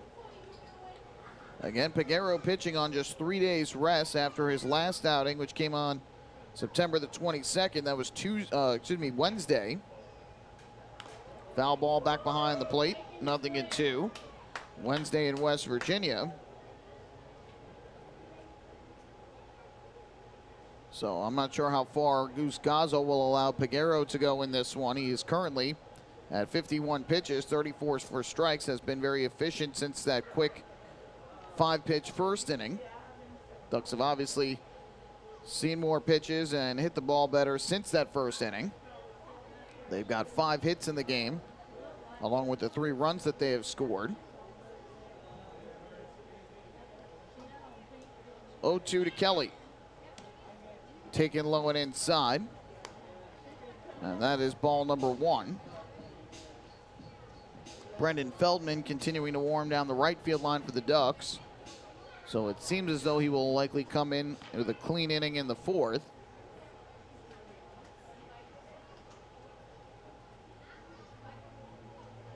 The 1-2 from Peguero. Shaw leads at first. The pitch to Kelly. Misses low and outside. And that will even up the count at 2 balls and 2 strikes.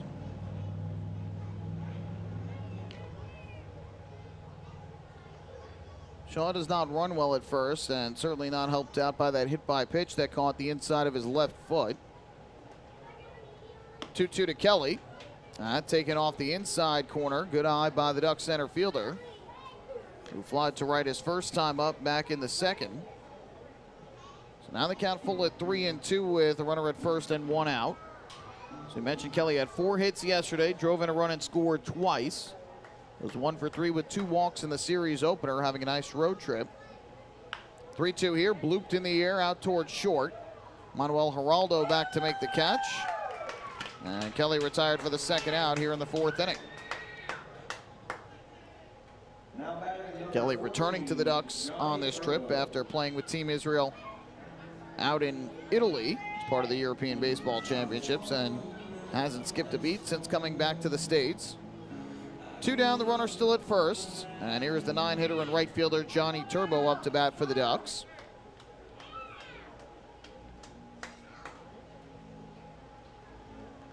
First pitch on the way to the plate. And Turbo takes the fastball high and inside for ball 1. Turbo a strikeout victim his first time up, leading off the 3rd inning, before the Ducks picked up 3 straight hits to score their 3 runs. So 1-0 on Turbo, who last night was 1 for 3 at the plate. Earned his 12th double of the year, drove in a run and scored a run.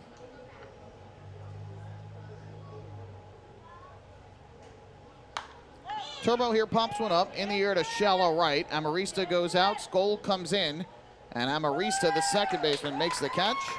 That'll retire the side in the 4th. So the Ducks get the leadoff man on the hit by pitch of Chris Shaw, with the next 3 retired. No runs, no hits, no errors, 1 man left. We go to the bottom of the 4th. It is still 5-3 Gastonia. Hey fans, this is outfielder Daniel Fields, and you're listening to Ducks Baseball on the Long Island Ducks Broadcast Network. Last night while my husband was sleeping, he shouted, "Baby, I want more." And I said, "What more could you want? You got me." And he said, "I was dreaming about a new house." So we went online to First National Bank of Long Island and applied for a mortgage. Best night of my life. With competitive mortgage rates and flexible solutions, First National is the local bank that always puts you first. Let's connect at fnbli.com. First National. Go first. Go far. The First National Bank of Long Island, member FDIC, equal opportunity lender, equal housing lender. Loan subject to credit approval. Hey kids, are you ready to be part of the coolest club in town? If so, sign up today for the Long Island Ducks Kids Club, presented by Bethpage Federal Credit Union. Children 14 and under will receive exclusive perks that only come with being a member, including a free ticket to a Ducks game, a free commemorative yearbook, 10% off at the Waddle Inn Shop, and much more. They'll also receive priority access to skip the line during Kids Run the Bases at all Sunday home games. Sign up today by visiting liducks.com or by calling 631-940-3825, and we'll see you at the ballpark.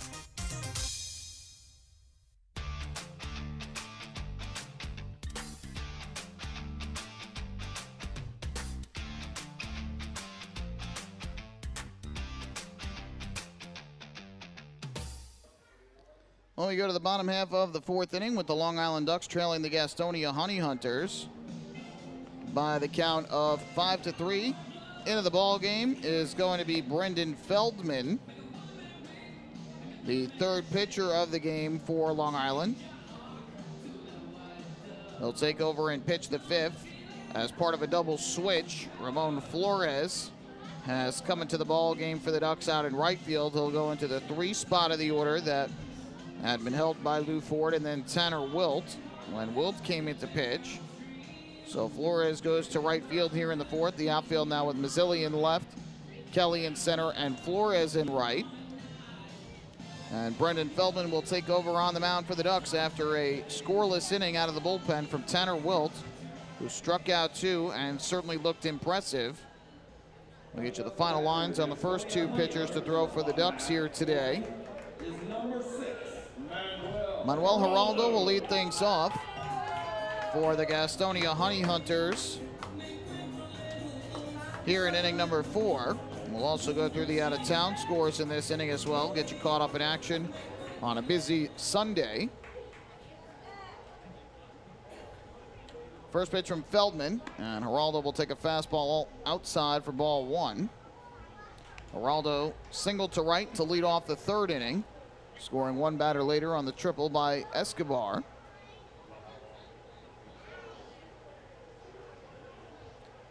Feldman kicks and deals, and that breaking ball misses outside again.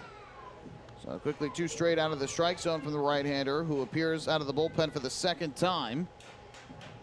Pitched in the first game of this road trip in relief of Matt Dallas, who made his Ducks debut on Tuesday in Lexington.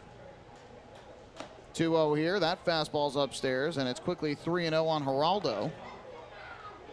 And Feldman pitched 2 scoreless innings out of the bullpen, striking out 3, and ultimately got the win, his 7th of the year. Well, the Ducks came from behind and defeated Lexington. 3-0, and Geraldo takes away ball 4. So not the start that Brendan Feldman wanted out of the bullpen. 4 straight pitches out of the strike zone. And there is the first walk of the game issued by the Ducks pitching staff. So that'll bring up the catcher, Ermindo Escobar. So Adam Heidenfelder goes 2 innings plus 6 batters in the third for the Ducks. He allows 8 hits, 5 runs, all of them earned. Did not walk a batter and struck out 4. Committed 1 balk, and he threw 53 pitches, 37 of which were strikes.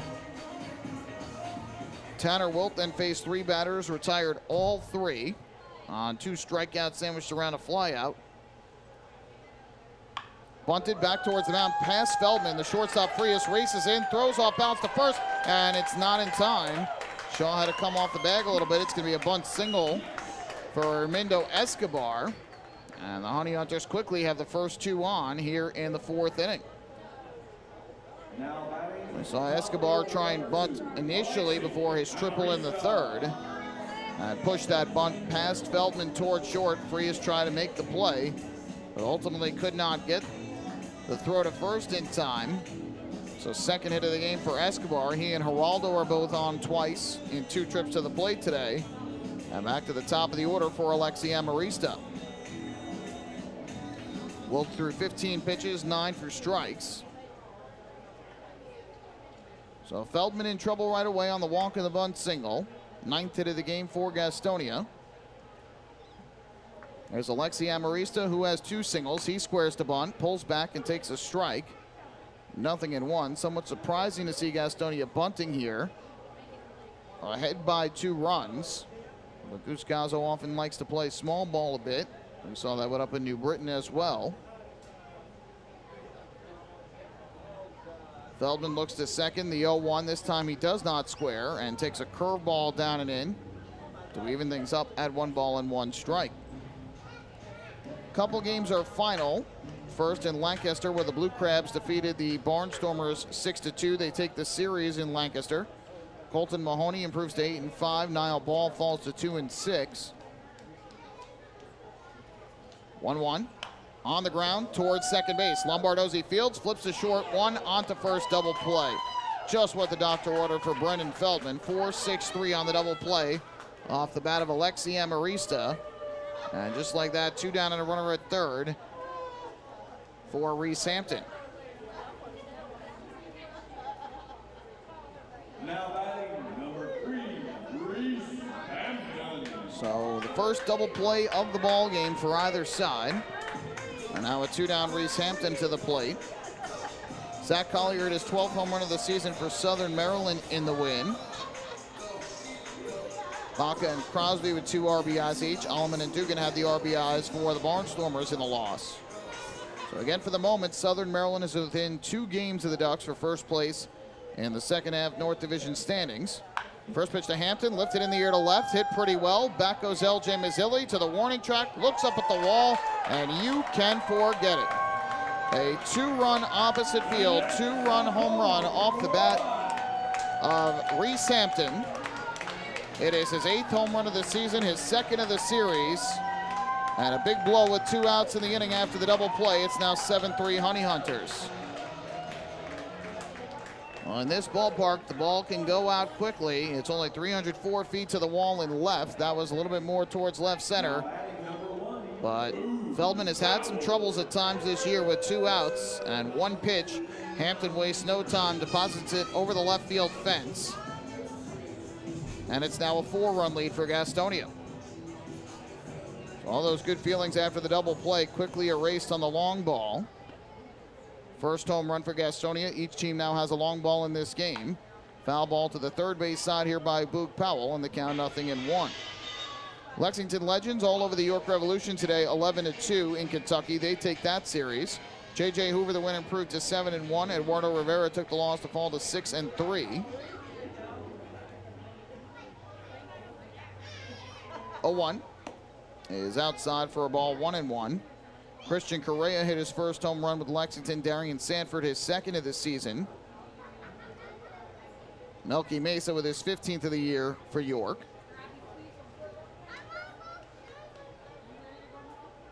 One fastball from Feldman, misses outside, 2-1. And meanwhile, the High Point Rockers hosting the West Virginia Power up in High Point, North Carolina. 3-3 ball game there, top of the 5th, with West Virginia trying to complete the sweep before they return home to face the Ducks. Feldman's 2-1 and misses with a fastball up and away, 3-1 on Powell, who has popped a third, doubled to drive in a run and scored a run. Joe Testa on the hill today for West Virginia. Jason Manzueta, the starter today for High Point. 3-1, and that's outside, ball 4. So Brendan Feldman walks his 2nd batter of the inning, the 4th batter out of 5 that have come to the plate to reach against Feldman here in the 4th. And now 1 on with 2 men out for Joshua Saleh. Jerry Downs, his 20th home run of the year for High Point. Arcia has driven in a run for West Virginia. So that's the Atlantic League out-of-town scoreboard. On the Major League scoreboard, Mets fall to the Brewers 8-4 in Milwaukee as they were swept. Freddie Peralta, the win, improved to 10-5. Carlos Carrasco, the loss, fell to 1-4. Saleh, a line drive down the right field line. That is a fair ball and a base hit, and that will head into the corner. On his way to third is Powell. He will round third and try and score. Relay throw coming to the plate, and it is not in time. An RBI double down the right field line for Joshua Saleh, his 3rd hit, 2nd RBI of the game. 3rd run of the inning for the Honey Hunters. They now lead it 8-3.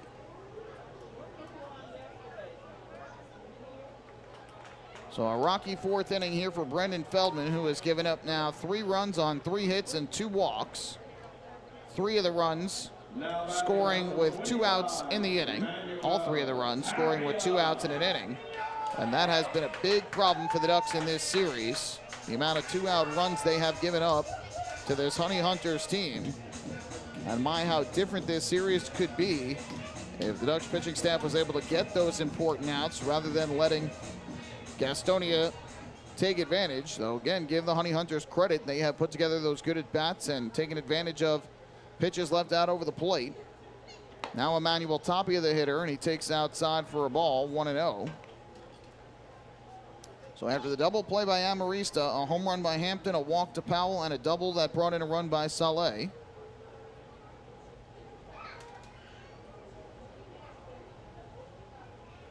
Here comes Feldman's 1-0. And the pitch is hit on the ground towards second. This should end the inning. Lombardozzi throws on a first in time for the out, and that will retire the side. But not before the Honey Hunters send 7 men to the plate.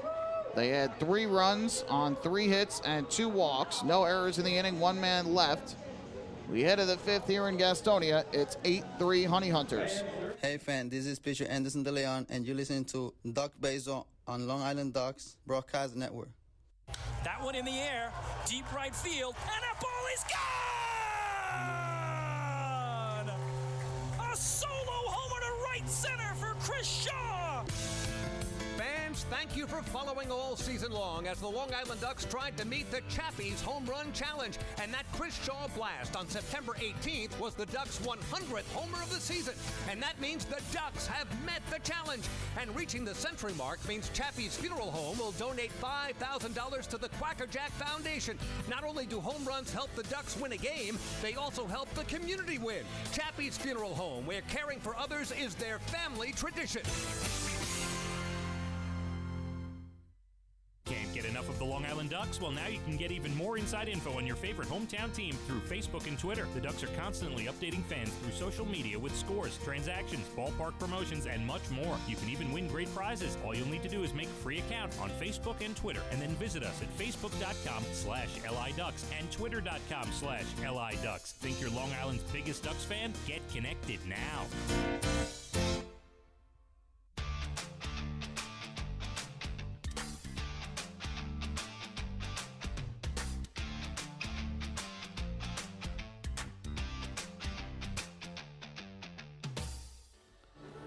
Well, we head to the 5th inning here in Gastonia. The Honey Hunters closing in on a 3-game sweep of the Ducks.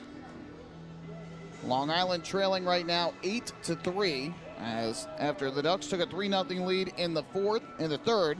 Gastonia answered with 5 runs in the 3rd inning and 3 more in the 4th. So we head to the 5th. Highland Piguero to the mound for Gastonia. And it'll be the top of the order, due up for the Ducks: Vladimir Frias, Steve Lombardozzi, and Ramon Flores. Finishing up the out-of-town scoreboard, we were saying the Brewers an 8-4 win over the Mets today. The Mets get a home run from Francisco Lindor, his 18th of the year. Adames' 24th home run of the season for Milwaukee. Yankees and the Red Sox will play under the lights at Fenway at 7 o'clock. Jordan Montgomery will start for the Yankees, Eduardo Rodriguez for Boston. And the Yankees trying to complete a 3-game sweep and leapfrog the Red Sox into first place in the wild card standings. Right now, those two tied for first. The Red Sox hold a head-to-head tiebreaker, though. Giants retired Eli Manning's number 10 today, but lost to the Falcons at MetLife Stadium to fall to 0-3, 17-14 the final there. Daniel Jones 24-35 for 266 yards. Saquon Barkley had a rushing touchdown for the Giants. So here's Vladimir Frias, who's 1 for 2 with a run scored. First pitch on the way to the plate. Frias takes a breaking ball outside, 1-0. Frias singled to right and scored on the homer by Ford back in the 3rd inning.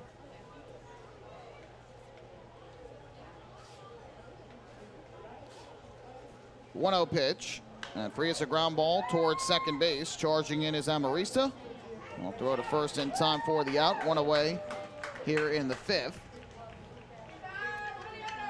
As for the Jets, they're getting walloped out in Denver, 23-0 the score there late in the 4th quarter. Zach Wilson 16 of 27 for 130 yards. Rushing touchdowns from Melvin Gordon III and Javonte Williams for the Broncos. And hockey is back. Preseason hockey tonight. Rangers will host the Islanders at Madison Square Garden in about a half hour. First pitch to Steve Lombardozzi is taken for a strike. The count 0-1. Lombardozzi is 1 for 2 in this game. Doubled and scored in the 3rd and grounded to second base in the 1st. 0-1. And that is outside to even up the count at 1 ball and 1 strike. Piguero looked like he was battling a little bit of the sun that is still setting on the third base stance. Most of the infield is still in the shadows, but there's a little strip that is still in sunshine. 1-1 popped up in the air, shallow left down the line. Saleh going out and gives way to the shortstop Geraldo, who makes the catch in fair territory. So pop out to short by Lombardozzi. 2 quick outs by Peguero here in the 5th. And that will leave it up to Ramon Flores. Now batting number 15, Raymond Ford.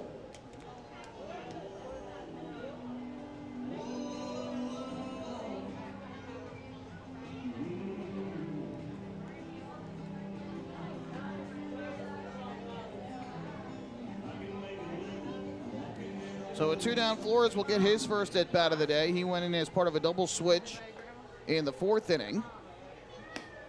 First pitch here is taken for a strike, 0-1. When Feldman took over on the mound, he went into right field, batting in Lou Ford's spot of the order. Ford was 1 for 2 with a 3-run home run in the 3rd. 0-1. Flores foul tips one into the glove of Armando Escobar for strike 2. On the year, Flores hitting .235 for the Ducks, 5 homers and 28 runs batted in.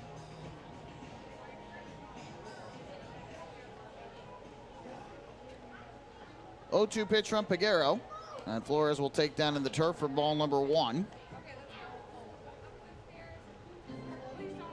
If Flores gets aboard, L.J. Mazzilli will be next. Honey Hunters now out hitting the Ducks 11-5 in this one. 11 hits in 4 innings for Gastonia, and that is what we have seen their offense do at points this year. They have not had a very high average, but they certainly have had a lot of power. And a swing and a miss by Flores, who chases down and away for strike 3. Strikeout number 4 for Peguero, and the Ducks go down in order for the first time since the opening inning. Halfway through here in the series finale, it's 8-3 Gastonia. Hey fans, this is catcher Sal Giardina, and you're listening to Ducks Baseball on the Long Island Ducks Broadcast Network. PSCG Long Island wants you to know how to save energy and money in your home. Did you know energy-efficient appliances can use up to 25% less energy? Here's how to save. PSCG Long Island offers money-saving rebates when you purchase Energy Star appliances. Discover how a little energy efficiency know-how can mean savings in your home. Find more energy efficiency tips, tools, and money-saving rebates at pscgliny.com/save money. Want an awesome birthday without all the hassle? Book your Kona Ice birthday party with the Ducks today. 2 brand new packages are now available, including our exclusive game room suite. Along with enjoying an exciting Ducks game, your birthday child and his or her friends will have a blast playing video games on Nintendo Switch, Xbox, and PlayStation 4 in their very own private luxury suite. Plus, they'll be treated to food, beverages, snacks, and much more. Kona Ice birthday parties with the Long Island Ducks, the party of a lifetime.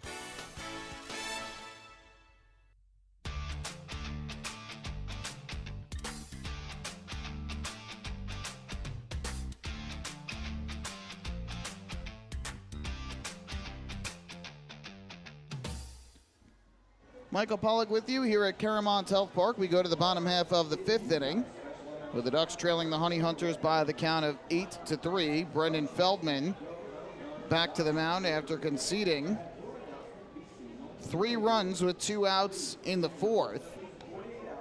He got a big double play ball off the bat of Alexi Amarista after the first 2 reached on a walk and a bunt single. But then the floodgates opened as he allowed a 2-run home run to Reese Hampton and a walk to Boog Powell before Joshua Saleh picked up an RBI double down the right field line. So 3 runs coming home. And Gastonia with a 5-run advantage. Ryan Cordell, the designated hitter, will get things started for the Honey Hunters at the plate here in the bottom of the 5th against Feldman. First pitch. And the fastball is taken on the inside corner for strike 1. And Feldman really has had trouble with runners in scoring position and 2 outs this year. Opponents hitting .354 against him in those situations. Now those numbers will just go up with the 2 hits he allowed in 3 at-bats with a runner in scoring position and 2 out today. A swing and a miss here by Cordell. And it's quickly 0-2. And Feldman was a starter for the majority of the season for Long Island, but some struggles of late moved him into the bullpen. And Wally Backman trying to put him in some roles where he could succeed out of the bullpen down the stretch and potentially in the playoffs. Pitch misses down in the turf again here. And so that will move the count to 1-2. And again, you figure in that first round of the postseason, which is a best-of-3 series, so a maximum of 3 games can be played, that in all likelihood, Scott Harkin, Darren Downs, and perhaps Joe Iorio would be the 3 starters for Long Island. 1-2 fouled back behind the plate. Harkin has impressed for the most part since coming to Long Island. Darren Downs has been incredibly impressive of late. And you figure either Joe Iorio or Anderson De Leon would get that 3rd start, unless one of the other Ducks pitchers can really shine forth here down the stretch. But Iorio, of course, with a team-leading 12 wins this year. Swing and a miss for strike 3. Good fastball that time from Feldman. First strikeout for the right-hander. And the 7th for Ducks pitching today. 1 out here in the 5th. Of course, those decisions will be left to Wally Backman to make before the postseason begins on October the 11th. Once the Ducks get to the Atlantic League Championship Series, if they are able to advance past whoever they play in the North Division Championship Series, then you'll likely need one other pitcher to be a starter. Usually you'll go with a 4-man rotation there. Swing and a miss here by Jake Skoll for strike 1, and so that's where these games here down the stretch are of importance for these pitchers who want to try and audition for potential starting spot in the playoffs. Matt Dallas will get another opportunity after a struggle in Lexington this past Tuesday. Breaking ball here, misses downstairs for ball 1. He's going to start game 1 of the doubleheader on Tuesday against West Virginia, which is a first-half game. It was the makeup from the June 3rd rainout. 1-1 on the ground to the right side. Chris Shaw at first base will field and take it to the bag in time to beat Skoll. So Feldman retires the first 2 he faces here in the 5th on a strikeout and a ground out. And with 2 men out, that's going to leave it up to the shortstop, Manuel Geraldo. Now batting number 6, Manuel Geraldo. Obviously still a lot of game left here, but it's basically been a tale of 2 road trips thus far for the Ducks. 3 good performances by Long Island in Lexington, a 3-game series sweep. Second time this year they swept Lexington and Kentucky. Manuel Geraldo pops one up in the air to left field. Going out is Frias, coming in is Mazzilli. And L.J. Mazzilli makes the call on the catch. That'll retire this side in order. And a good bounce back inning for Feldman here in the 5th. Honey Hunters go in order for the first time today. It's a PSEG Long Island energy efficient inning. With energy efficiency programs from PSEG Long Island, saving on your electric bill is also as easy as 1, 2, 3. Visit PSEGLINY.com/efficiency. It's just one more way PSEG Long Island is making things work for you. Hey fans, this is Brendan Feldman, and you're listening to the Ducks Baseball on Long Island Ducks Broadcast Network. PSCG Long Island wants you to know how to save energy and money in your home. Did you know energy efficient appliances can use up to 25% less energy? Here's how to save. PSEG Long Island offers money-saving rebates when you purchase Energy Star appliances. Discover how a little energy efficiency know-how can mean savings in your home. Find more energy efficiency tips, tools, and money-saving rebates at psegLiny.com/save money. Want an awesome birthday without all the hassle? Book your Kona Ice birthday party with the Ducks today. 2 brand new packages are now available, including our exclusive game room suite. Along with enjoying an exciting Ducks game, your birthday child and his or her friends will have a blast playing video games on Nintendo Switch, Xbox, and PlayStation 4 in their very own private luxury suite. Plus, they'll be treated to food, beverages, snacks, and much more. Kona Ice birthday parties with the Long Island Ducks, the party of a lifetime.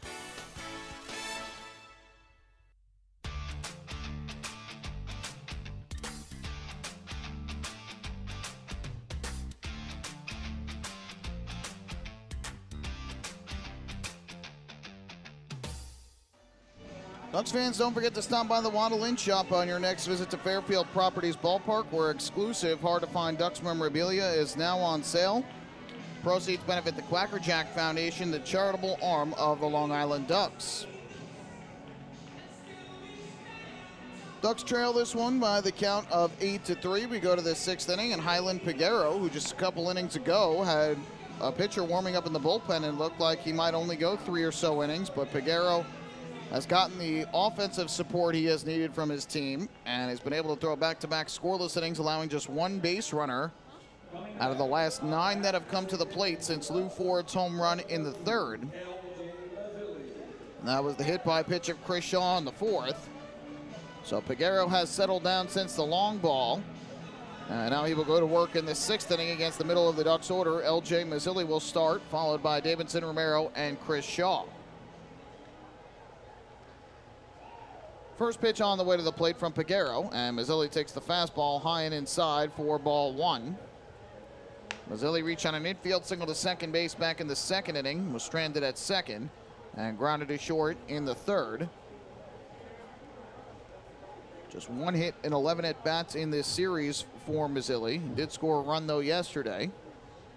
1-0 here is cut on and missed. Big hack on the fastball by Peguero. And that'll even up the count at 1-1.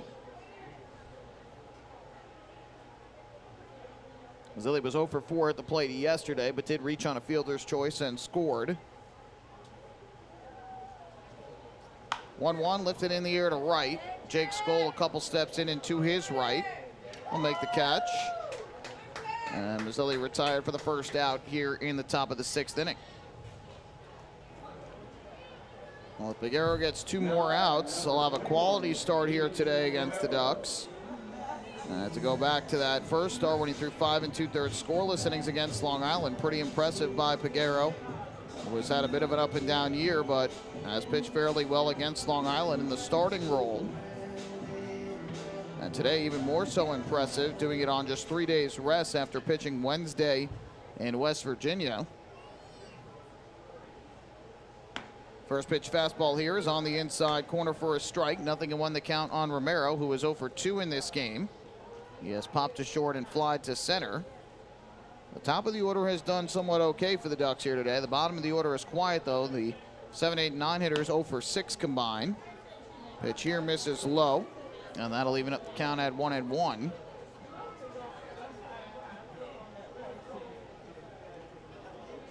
Romero yesterday 2 for 3 at the plate for the Ducks. Pair of singles and drew a walk, so he was on base 3 times yesterday. Takes the fastball upstairs here.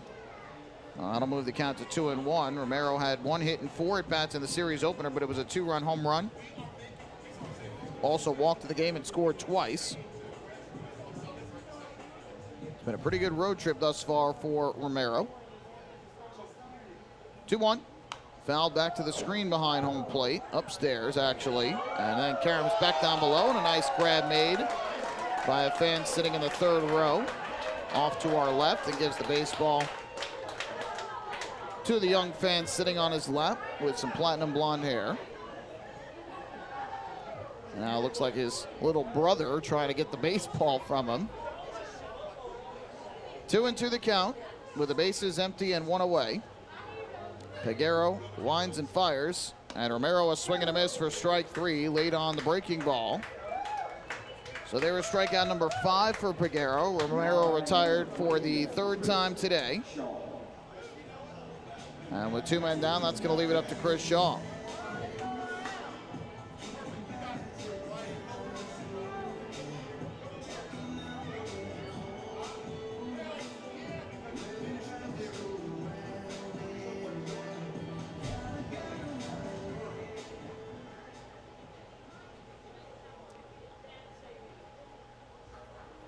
So a 2-away here, Shaw from the left side. First pitch is a breaking ball taken low. 1-0 the count on Shaw, who has been on base twice today, a single and a hit by pitch, but has not been able to advance past first base in either of his 2 trips to the bases. Saleh plays well off the bag at 3rd. Peguero gets the sign from Escobar and the 1-0. It's a fastball taken on the outside corner for a strike. Now we'll even up the count at 1-1.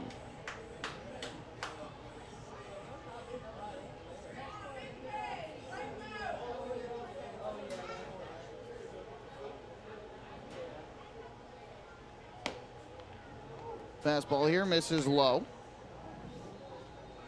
And that is going to move the count to 2-1. Shaw played in the opener of this series. He had 2 hits and 4 at-bats, scored twice and drew a walk. So 3 hits in this series and 5 at-bats for Shaw.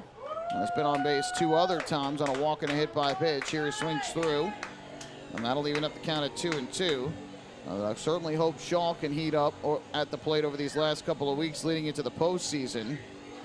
That lineup is that much deeper when they have a dangerous Chris Shaw in the middle of it. Peguero looking to retire the side in order again, the 2-2 here, and that is taken on the outside corner for a called strike 3. Chris Shaw goes down looking. Peguero strikes out 2 in the 6th. 6 strikeouts now for the right-hander, and he's retired 9 in a row. To the bottom of the 6th we go. It is 8-3 Honey Hunters. Hey fans, this is Brady Dragmeyer, and you're listening to the Ducks Baseball on the Long Island Ducks Broadcast Network. This is it. Check it out. See what everyone's talking about. Let Nicola pave your way. Bring your outdoor living dreams to life. Visit Nicolak's Outdoor Design Center at 200 Henry Street in Lindenhurst and see thousands of square feet of pavers, retaining walls, fire pits, and outdoor living accents on display. Only Nicolak paving stones are made with Paver Shield technology for more vibrant color options than anyone else. Visit Nicolak.com to request a free sample or their Outdoor Design Center at 200 Henry Street in Lindenhurst. Nicolak. Ask for it by name. You'll see the difference. Visit Nicolak.com. That's Nicolak.com. Let Nicola pavers pave your way. Pave your way.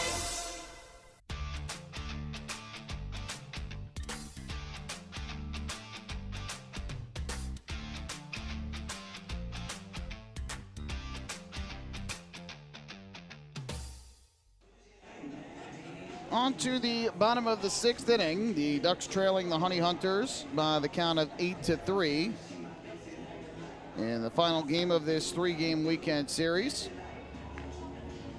Ducks will again hit the road after the game today, and they'll head to the 3rd leg of this season-long 10-game road trip. They'll have a day off tomorrow, which after going with the bullpen today will certainly be welcome for the Ducks, to give everybody a chance to rest and retool. And then the Ducks will open up a 4-game and 3-day series at Appalachian Power Park against West Virginia. It'll be the first time the Ducks are facing the Power since the middle of July, when they played 3 games on Long Island against one another. And it'll be the first time the Ducks are heading to Appalachian Power Park since their first road trip of the season, which was June 1st through the 3rd. With the final game of that series getting rained out in the 4th inning. So they'll make that game up as part of a doubleheader. Game 1 on Tuesday will be a first half game. It'll count towards the first half standings, so relatively meaningless on both sides. First pitch misses inside for a ball. It's 1-0. West Virginia pretty much needs to win the second half to get into the postseason. They struggled in the first half, so they'll need to win the second half South Division title to get in all likelihood. 1-0, broken bat, ground ball foul at the first base line. A big chunk of the bat went flying to the third base side of home plate. So the count 1-1, and Escobar will get a new piece of lumber.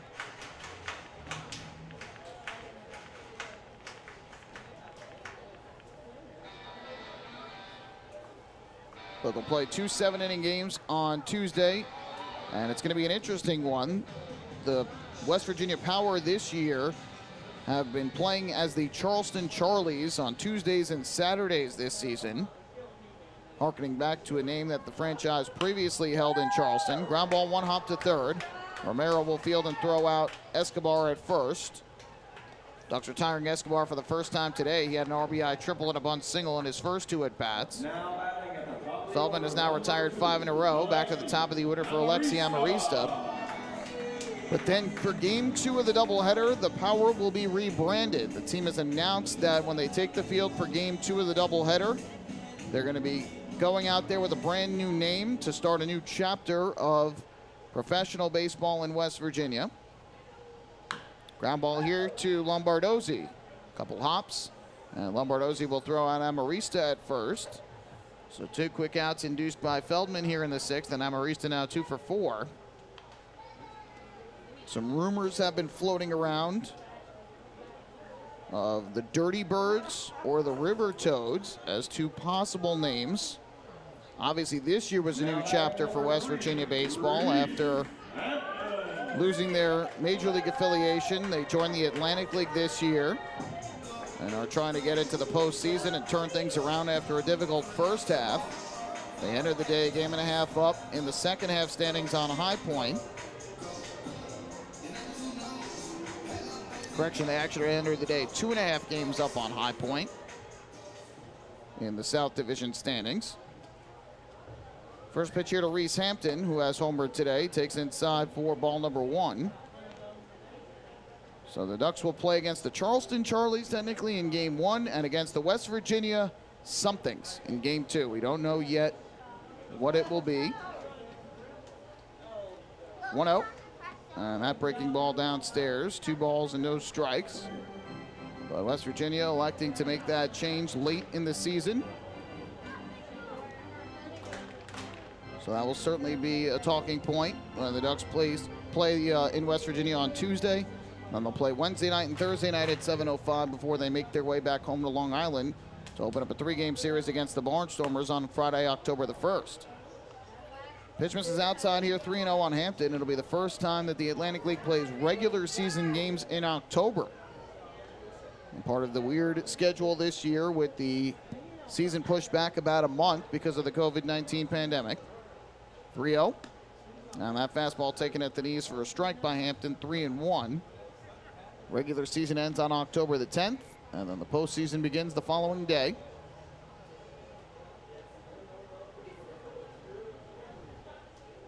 Three-one from Feldman to Hampton. Right-hander kicks and fires, and that fastball misses outside. So a 2-out walk issued to Hampton, who is aboard for the 3rd time in this game. Struck out his first time up, then had an RBI triple down the right field line in the 3rd, and a 2-run home run to left in the 4th.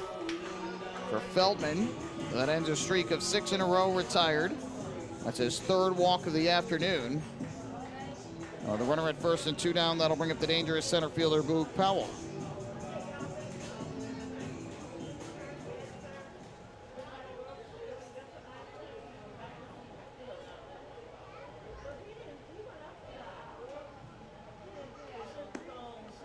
First pitch here is taken for a strike.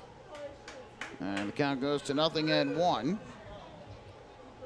Powell with an RBI double and a run scored in the 3rd. Walked and scored a run in the 4th. Popped out the 3rd his first time up while he back in the 1st inning. Feldman's 0-1. And Powell pops one foul in the air to the 3rd base side out of play to quickly move the count to 0-2.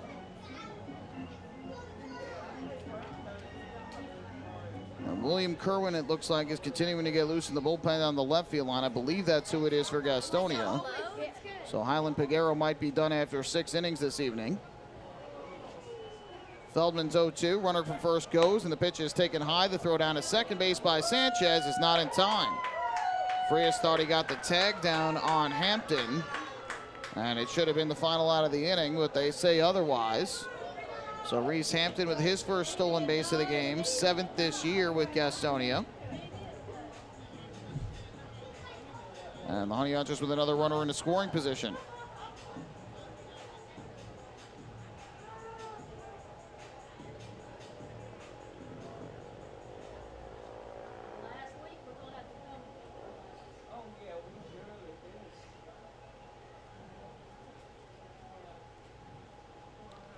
Here's the 1-2 delivery. Feldman kicks and comes home. And the breaking ball misses down and away. That'll even up the count at 2 balls and 2 strikes. If Powell gets aboard, Joshua Saleh, who's got 3 hits and 3 at-bats today, waits in the on-deck circle. This has been a tough part of the order for the Ducks to navigate in this afternoon's ball game. 2-2. That fastball just missed upstairs. Powell able to check his swing. Feldman trying to get him to chase, but he would not expand the zone, and now the count full at 3-2. First base is open, but again, Saleh waiting on deck. Doubled off of Feldman back in the 4th inning. This is the right-hander's 3rd inning of relief today. Payoff pitch. It's chopped into the ground foul, first base side. Feldman took over for Tanner Wilt in the 4th after Wilt retired all 3 hitters he faced in the 3rd. Feldman got off to a rocky start, 3 runs on 3 hits and 2 walks in the 4th. Retired the side in order in the 5th, retired the first 2 here in the 6th. But a walk and a stolen base has Hampton in scoring position. We talked earlier about the struggles that Feldman has had with 2 outs and runners in scoring position this year. 3-2, and Powell takes high and away, ball 4. So Feldman loses Powell, walks his 2nd straight hitter with 2 outs here in the 6th. And that will bring up the dangerous Joshua Saleh to the plate. Now batting number 28, Joshua Saleh.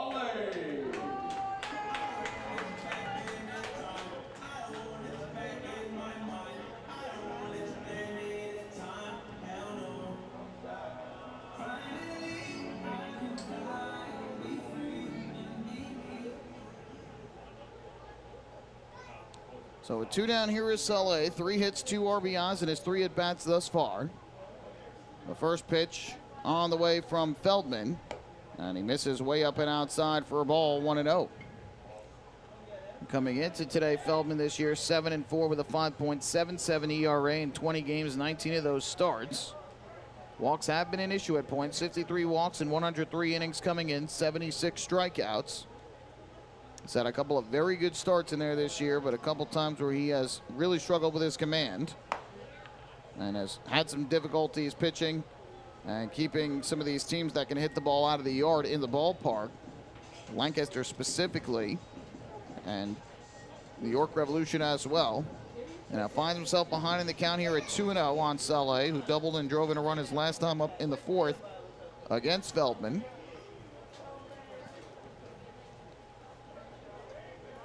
Good hitters count, the 2-0 pitch. Swing and a miss. Cut through the fastball did Saleh.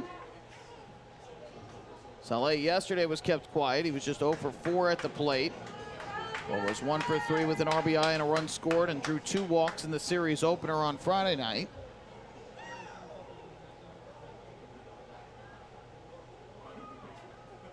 Here comes the 2-1. Feldman deals. Breaking ball misses downstairs. And Feldman 1 pitch away from walking his 3rd straight here with 2 outs in the 6th. There's nothing doing in the Ducks bullpen. So this game in the hands of Feldman right now to try and keep it right here at a 5-run margin. But after getting the first 2 batters to ground out quickly, it's been a struggle for the right-hander to find his command against the 2, 3, and 4 hitters. 3-1, and Saleh takes a fastball that misses the outside corner for ball 4. So make it 3 straight walks here in the 6th with 2 outs for Feldman. 5 walks for the right-hander in less than 3 innings since taking over on the mound. And out of the dugout will come Darren Downs to try and settle down his right-hander with Emmanuel Tapia coming up to home plate.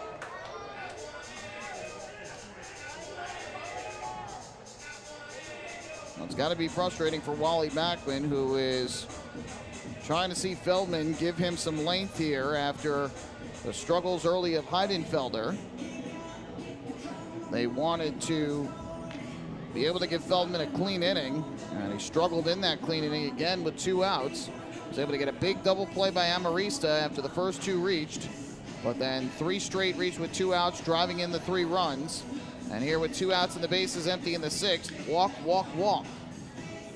And that has to be the most especially frustrating thing, because not only is it driving up Feldman's pitch count, but it's allowing more batters to get on base and making things a little bit tougher for the Ducks pitching staff to try and keep this at an 8-3 ball game. Making it tougher, I should say, for the offense to have an opportunity to come back in this game. So the bases loaded here with 2 down in the inning. Here is Emmanuel Tapia from the left side. First pitch taken, and the fastball is in for a strike. 0-1. Well, that top of the order has given the Ducks major trouble today. This part of the order has not. Tapia, Cordell, and Skoll, the 5, 6, and 7 hitters, are a combined 0 for 9 with 6 strikeouts in this game. Pitch, swing, and a foul tip into the glove of Sanchez for strike 2. So a big opportunity here for Feldman to get a strikeout and keep this an 8-3 ball game and leave the bases loaded.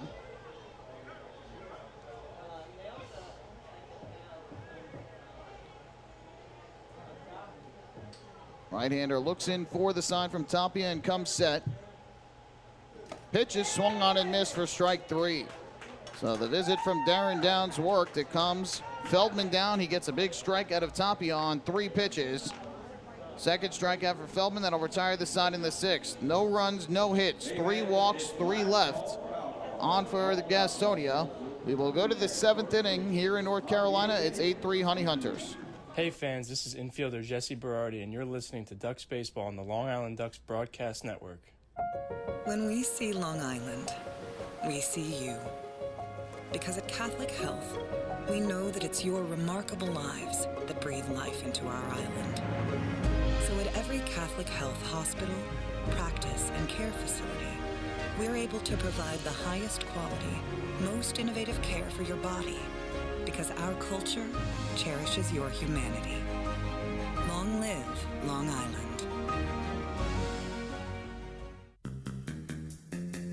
Take your group out to the game this season and enjoy all the fun of Ducks baseball at discounted prices with the picnic area, luxury suites, party deck, and so much more. Bringing your group to the game will be an unforgettable experience. The Ducks even offer opportunities to sing the national anthem, serve as the Ridgewood Savings Bank color guard, be the Nicolak Dream Team, or put on a pregame performance. To book your outing today, call 631-940-3825 and ask for the group sales department. Long Island Ducks baseball. Good times every time.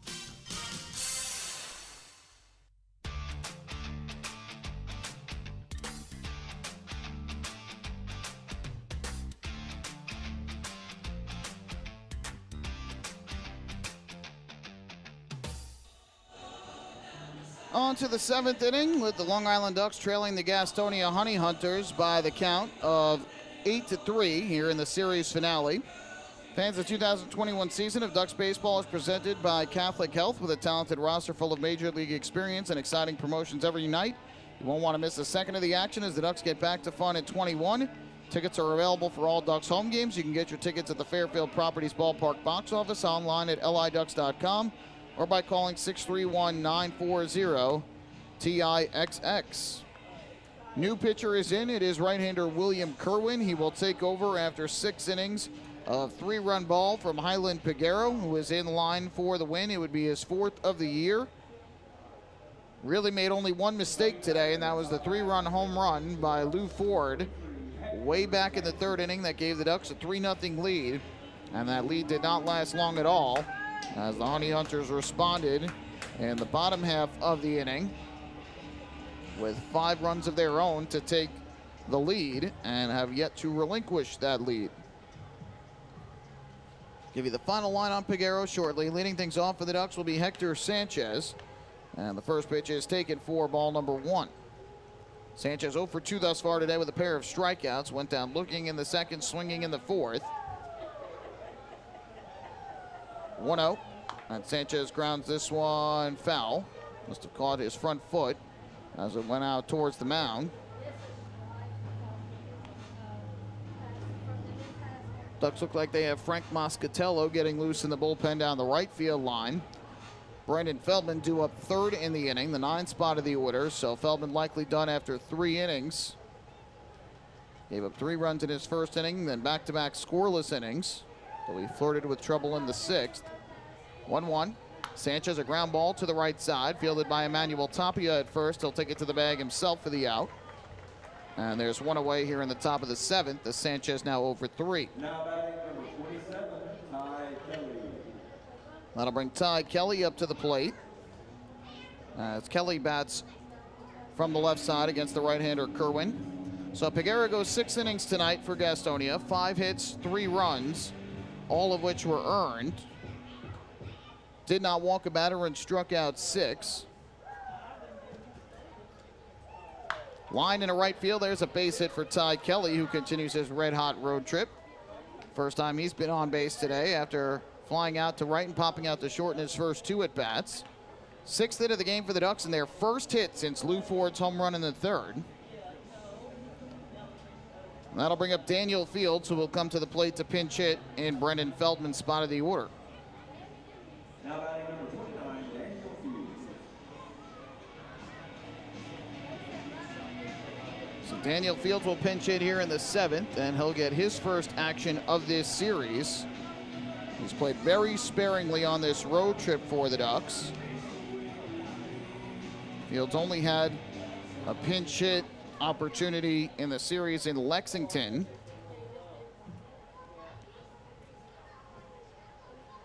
Swings away at the first pitch and cuts through the breaking ball from Kerwin for strike 1. Fields pinch hit in game 2 of the doubleheader in Lexington on Thursday and struck out. And this is his first opportunity at the plate in this series. 0-1 is outside, 1-1. On the year, Fields is batting .301, 12 home runs, 48 RBIs. But his playing time reduced here in the second half of the season down the stretch. Pitch misses down and in for a ball, 2-1. Again, we haven't been told of any sort of injury for Fields, but Wally Backman trying to give him as much rest as possible going into the postseason. And obviously, he has the ability to leave the yard with one swing of the bat. 2-1, chopped into the ground foul on the first base side. So that will even things up at 2-2. Johnny Turbo started in this spot of the order. He went 0 for 2 today with a strikeout and a pop out to second.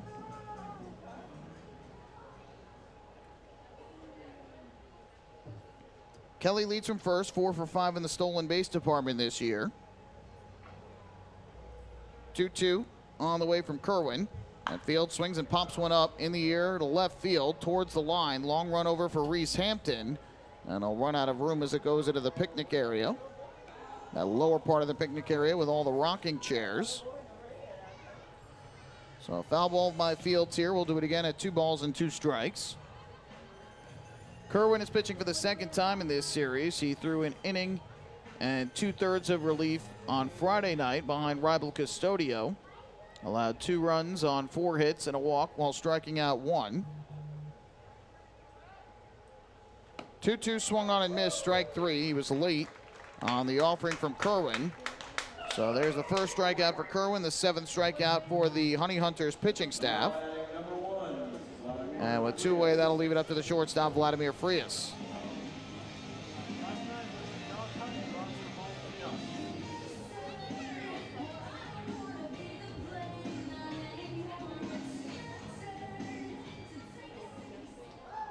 So with 2 down, here is Frias to the plate for the 4th time today. He's 1 for 3. Kelly goes from first. Pitch is taken for a strike. No throw down to second base. So Ty Kelly moves down to second for Long Island. See exactly how that is ruled. Frias a foul fly to third in the first inning. Singled and scored in the 3rd, then grounded to second base in the 5th. That pitch taken outside.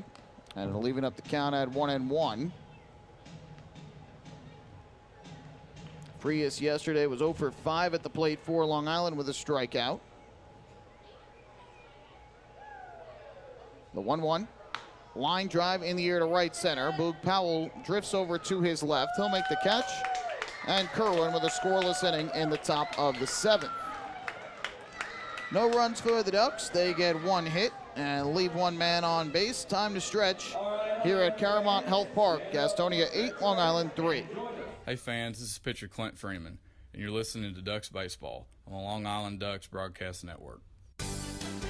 Sayville Ford, the no-fees dealer, has been family-owned and operated since 1957. Their state-of-the-art facility features a spacious showroom with a giant inventory of new, pre-owned, and commercial vehicles. Plus, every vehicle comes with a 10-year, 100,000-mile powertrain limited warranty. Some exclusions apply. And their service department is open from 6 a.m. to 1 a.m. with enclosed service drives for your convenience and comfort.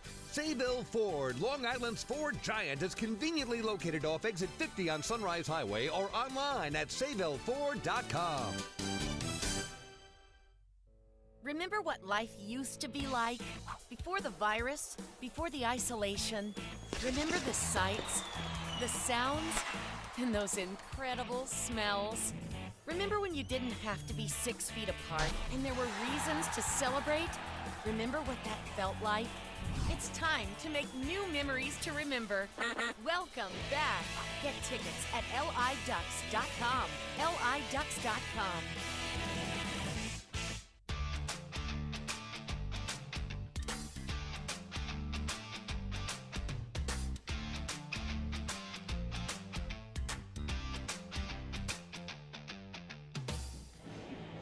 Frank Moscatello will come on and pitch for the Ducks as we go to the bottom half of the 7th inning. Long Island trailing Gastonia by the count of 8-3. And it'll be 6, 7, and 8 in the order due up. First, the pitcher spot, which would be William Kerwin's spot of the order, though Gastonia is starting to get, looks like Jonathan German warming up in the bullpen down the left field line. So I believe we'll see a pinch hitter, and it looks like Will Johnson has come out into the on-deck circle to pinch hit for the pitcher spot. Then you'll get Jake Skoll and Manuel Geraldo. So Brendan Feldman's night is done. He gives the Ducks 3 innings of relief tonight, but not the success they were hoping for. He did throw 2 scoreless innings in the 5th and 6th, but the 4th inning got into trouble with 2 outs and ultimately surrendered 3 runs on the home run by Hampton and the single by Saleh. So, Moscatello, the 3rd reliever, 4th pitcher overall, will take the mound for the Ducks in this game.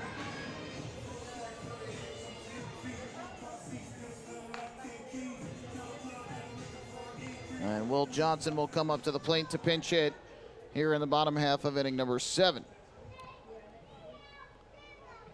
First pitch from Moscatello, and he deals a fastball on the inside corner for a strike, 0-1.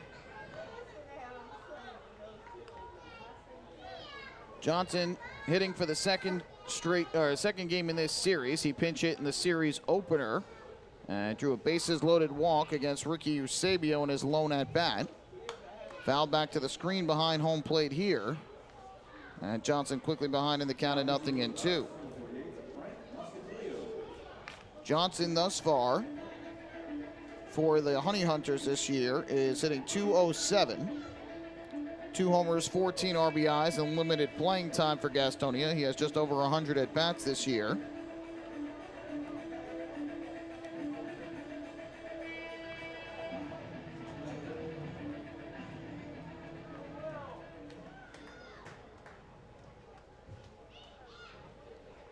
Here comes the 0-2.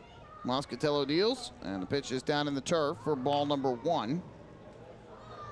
For Moscatello, this is his 2nd relief appearance since joining the Ducks. His first came in game 2 of the doubleheader on Thursday in Lexington. Toss a scoreless inning in relief, walking 1 and striking out 1.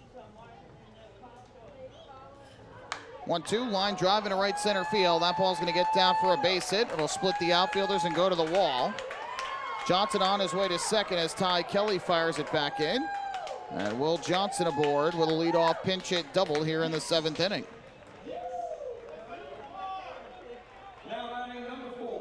So a good start to the 7th for Gastonia against right-hander Frank Moscatello, who's facing the Honey Hunters for the first time this year. And that'll bring up the right fielder and 7-hitter Jake Skoll to the plate.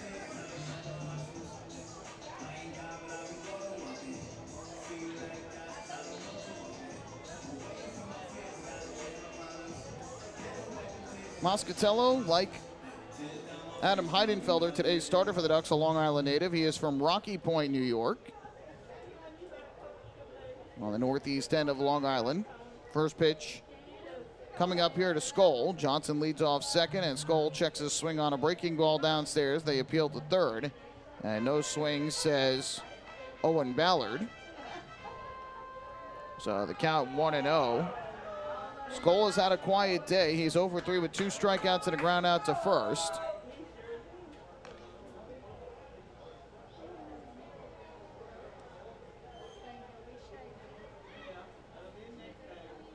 Moscatello gets the sign and comes set. Looks back towards second, and now the 1-0. Swing and a miss. Good breaking ball diving down and in. And so that will even up the count at 1-1. Moscatello played earlier this year with Quebec in the Frontier League. 42 relief appearances with them. He had 2 saves and was 9-0 with a 2.95 ERA. 67 strikeouts to 34 walks in 58 innings of work. Kicking a turn back to second, nothing doing there, as Moscatello keeps a close eye on Johnson.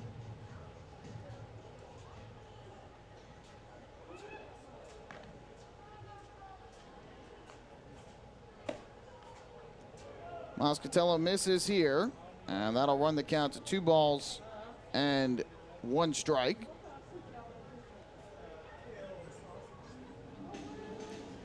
Again, a right-hander getting loose. It looks like Jonathan Herman in the bullpen for Gastonia. It appears as though he will come on and pitch the 8th inning for the Honey Hunters after 1 inning of relief from Kerwin. Obviously, Johnson pinch hitting for Kerwin, so the right-hander's day is done after 1 inning. Foul ball here, third base side by Jake Skoll. That'll even up the count at 2-2. Skoll was 1 for 3 last night with an RBI and a run scored. In game 1 of the doubleheader was kept quiet, 0 for 4 with 2 strikeouts. The Ducks at points in this series have done good jobs against the big bats in Skoll, Powell, and Saleh. At least 1 game in each. They have all been kept quiet. But the Ducks still have not won a game in this 3-game set, and staring at a 5-run deficit going into the final 2 innings, could be more. 2-2 swung on and missed for strike 3. Good fastball from Moscatello. 93 according to the scoreboard in right. So he picks up his first strikeout of the game. 1 away as Skoll strikes out for the 3rd time today. And up to the plate will set the shortstop, Manuel Geraldo. Again, the Ducks will return home on Friday, October the 1st, to open up a 3-game weekend series against the Lancaster Barnstormers. The first 750 fans that day will get a Ducks action poster featuring a walk-off win celebration from earlier this season. Swung on and missed for strike 1 by Geraldo, who is 1 for 2 today with a couple runs scored. He singled in the 3rd, walked in the 4th. Last time up in the 5th, popped out to left field.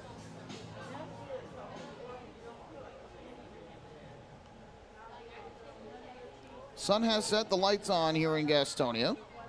0-1, down to the turf. Good block by Sanchez at home plate. And that'll even things up at 1 ball and 1 strike.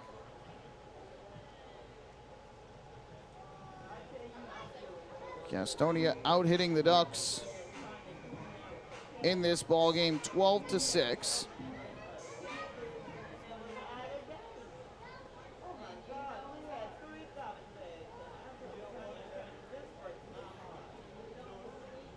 From the stretch, here comes the 1-1. Pitch on the way to the plate is swung on and missed. Good fastball. And that'll move the count to 1-2. Geraldo, the shortstop, yesterday was 1 for 4 at the plate. And in game 1 of the series was also 1 for 4 with a run scored in that one.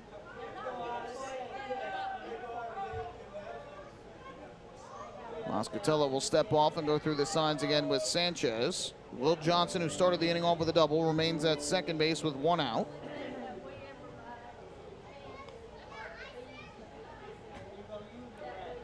Here comes the 1-2. Kicking the pitch is a half swing at a breaking ball down in the turf. They appeal to 3rd, and no swing again, says Owen Ballard. So a good job by Geraldo to hold up on the breaking ball from Moscatello. And that'll even up the count at 2 balls and 2 strikes.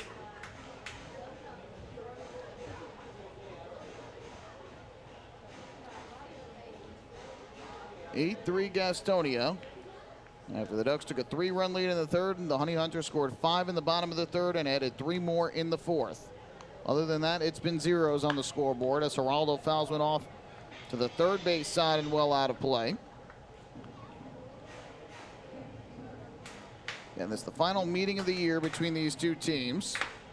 And then the Ducks will head to West Virginia for a 4-game set. And what could potentially be a preview of a matchup in the playoffs if West Virginia ends up winning the second half South Division title.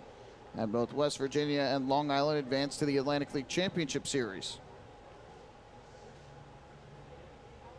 2-2 coming. Moscatello's pitch. And Geraldo was swinging a miss for strike 3. 94 miles an hour on the scoreboard out in center. So back-to-back fastballs cut on and missed by Skoll and Geraldo for strike 3.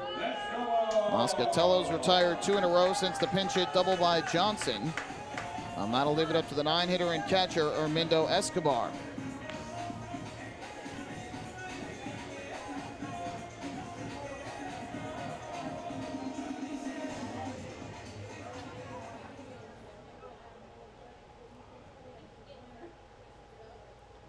So here is Escobar from the right side. He's 2 for 3 thus far on the day.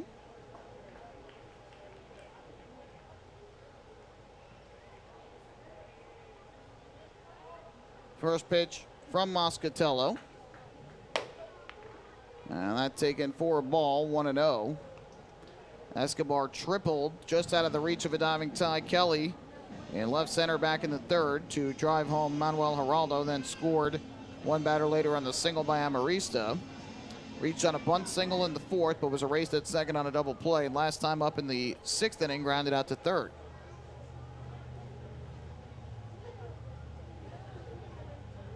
One 1-0. Half swing, but again, able to hold up was Escobar. And so now a 2-ball, no strike count as Moscatello falls behind the 9-hitter. Escobar did not play yesterday. Jake Romansky caught and hit a 2-run home run. But Escobar played the series opener and was 2 for 4 at the plate with a double, his 8th of the year, and an RBI.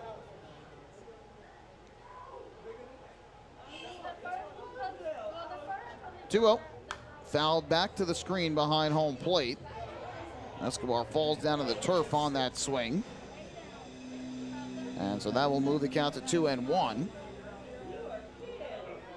Moscatello has experience now in 4 different non-affiliated leagues. He pitched in the Can-Am League in 2018 and 19 and also spent time in the Frontier League in the American Association in 2019, as well as the Frontier League earlier this year.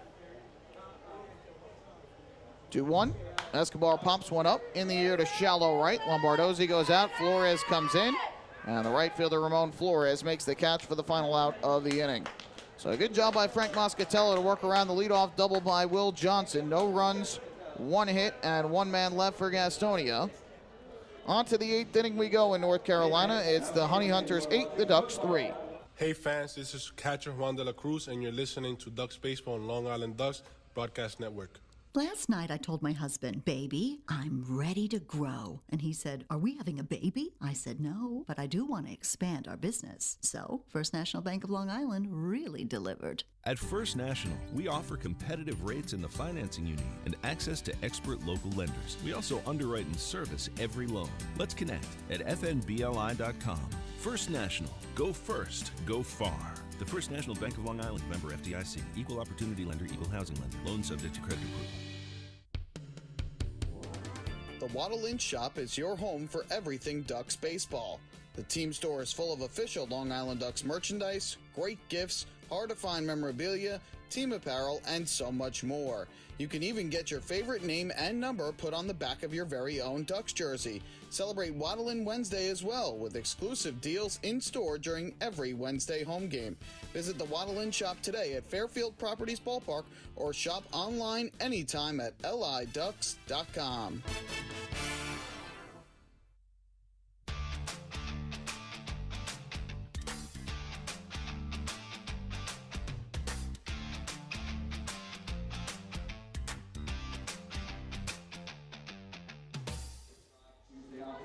Eight-3 Honey Hunters. We move to the 8th inning here in Gastonia. And fans, there's no better time than right now to sign up the young Ducks fan in your life for the Bethpage Federal Credit Union Long Island Ducks Kids Club. Children 14 and under will receive exciting gifts, discounts on merchandise, and unique experiences that only come with being a member. Sign up today by visiting liducks.com or by calling 940-3825. New pitcher is in for Gastonia. It is right-hander Jonathan Herman. He will take over after one inning of relief from William Kerwin, who struck out one and gave up just one hit, a single to Ty Kelly. So Jonathan Herman, from the Dominican Republic. His first season here with Gastonia after beginning the year in the Nationals organization.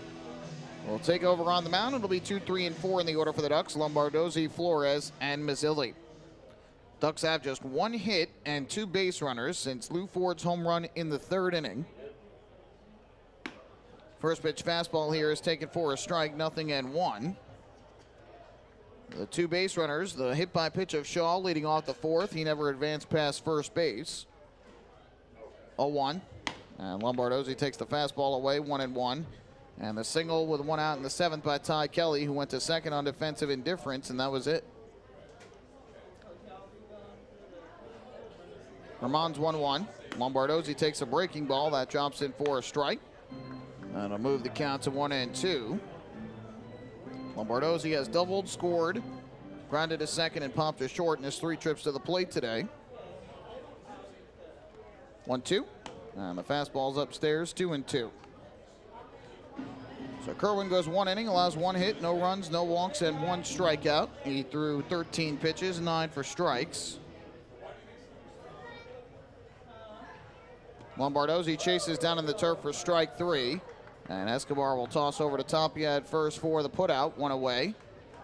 8th strikeout of the ball game for the Honey Hunters pitching staff.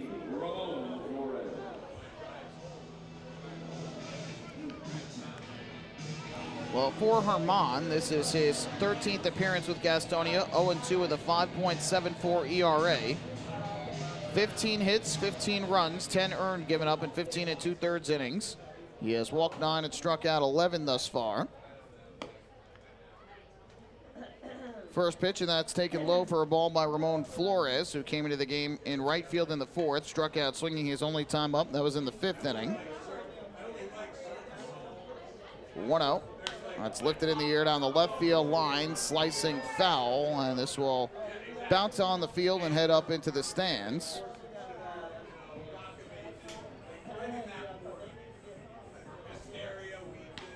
And so the count even up at 1-1 strike on Flores.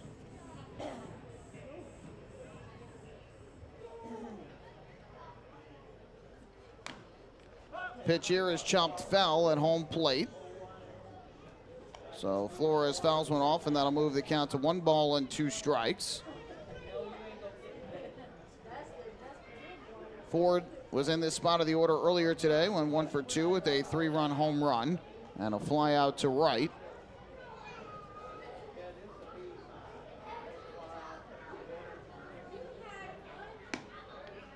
Good fastball there from Herman, but just missed the outside corner.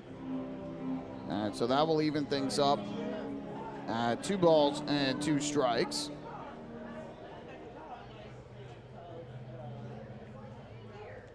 This one misses downstairs, and it shakes Escobar up. Looked like it caught him on that right thigh as it missed down in the turf. So now the count goes to 3-2.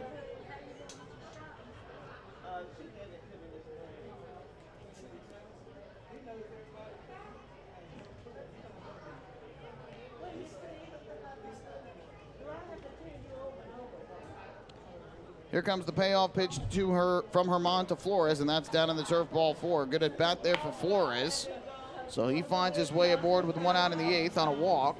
That's the first walk of the game drawn by the Ducks. And a First National Bank of LI walk to first, go far.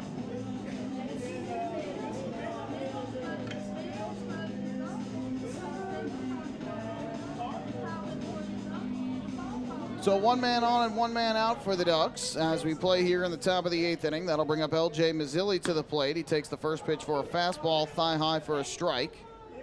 0-1.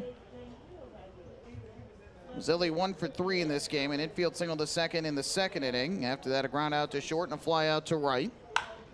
Smokes one to short. Nice pick out of the dirt by Geraldo. Goes to second for one on the first double play.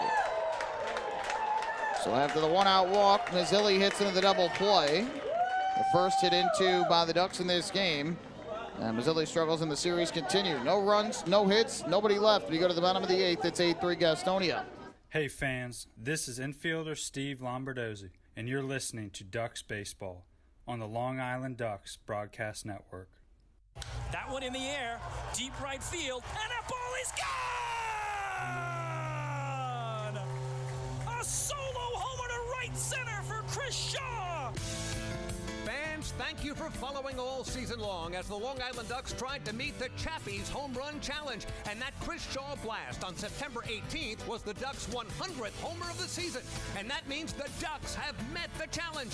And reaching the century mark means Chappie's Funeral Home will donate $5,000 to the Quackerjack Foundation. Not only do home runs help the Ducks win a game, they also help the community win. Chappie's Funeral Home, where caring for others is their family tradition. Can't get enough of the Long Island Ducks? Well, now you can get even more inside info on your favorite hometown team through Facebook and Twitter. The Ducks are constantly updating fans through social media with scores, transactions, ballpark promotions, and much more. You can even win great prizes. All you'll need to do is make a free account on Facebook and Twitter, and then visit us at facebook.com/LIDucks and twitter.com/LIDucks. Think you're Long Island's biggest Ducks fan? Get connected now.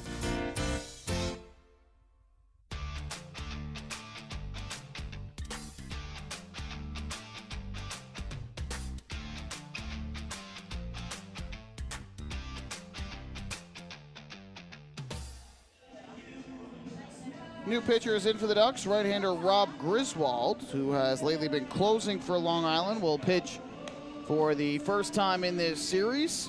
He'll take over in the bottom of the 8th after a scoreless 7th inning from Frank Moscatello.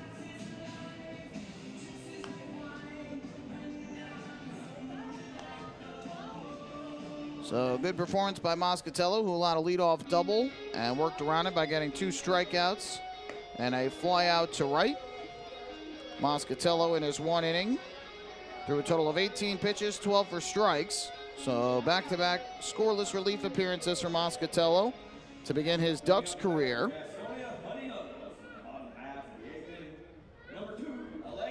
And so coming up to the plate for Gastonia will be the top of their order. Alexi Amarista will get things started.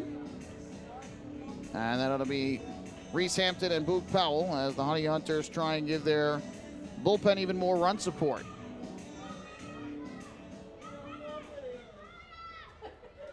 So Griswold to the mound. The Ducks will have one more opportunity at the plate to try and avoid the series sweep. First pitch here is a strike, and the count 0-1. Alexi Amarista is 2 for 4 with a pair of singles, an RBI, and a run scored. Has stolen a base and been caught stealing in the game as well. And the last 2 times he came up, was retired in both. One a double play ground out in the 4th, and then a ground out to second in the 6th. 1-1, fouled back to the screen. And that will run the count to 1-2. For Rob Griswold, this is appearance number 27 on the year. Has 6 saves, 2 holds. He's 4-0 with a 2.83 ERA. 1-2. That's it on the ground to the right side. Steve Lombardozzi is there. And he'll throw over to Chris Shaw at first for the out. 1 away here in the bottom of the 8th inning.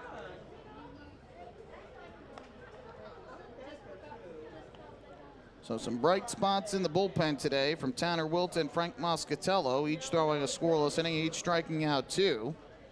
It was a good start to the game for Adam Heidenfelder, who struck out 4 over the first 2 innings of scoreless baseball, but fell apart in the 3rd, allowing 5 runs on 6 straight hits to turn a 3-0 lead into a 5-3 deficit. And then Brendan Feldman had 2 scoreless innings, but in the second one walked 3 straight with 2 outs before getting out of trouble. And in his first inning of relief, conceded 3 runs, all with 2 outs after getting a big double play off the bat of Amarista, which essentially put the game away.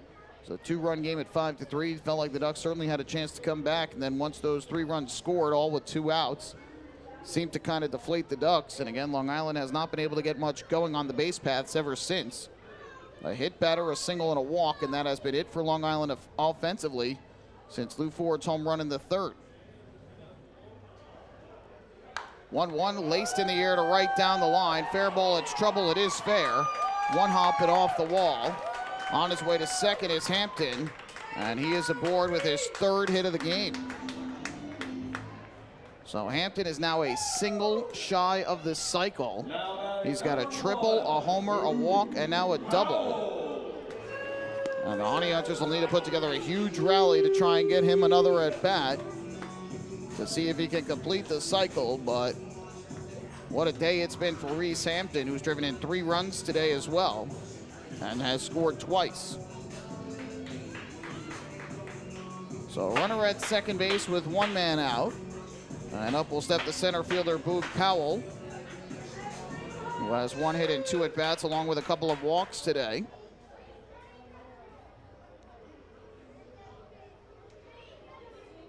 First pitch from Griswold, and Powell will take a slider down and in for ball 1.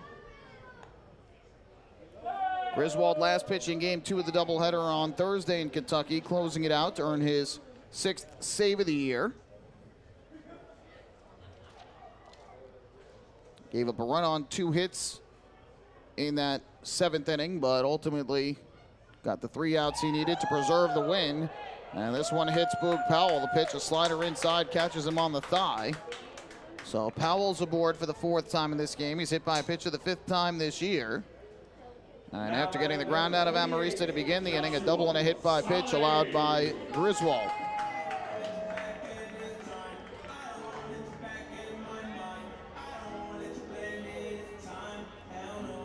Quick update for you on the out-of-town scoreboard in High Point. West Virginia has an 8-6 lead, bottom of the 7th.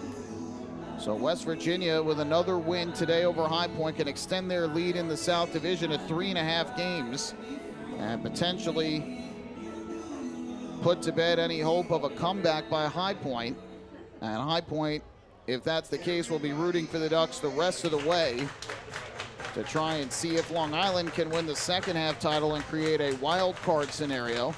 Obviously, if West Virginia wins the second half, High Point cannot get in as a division champion, so their only hope would be to get in as a wild card, and that scenario would only be created if the Ducks, win the second half title in the North. If Southern Maryland or York win the second half title, then High Point would be on the outside looking in. Seemed like something was up there either with Griswold or with Sanchez. The home plate umpire, Scott Hart, giving them some extra time, and now it seems like everybody's okay.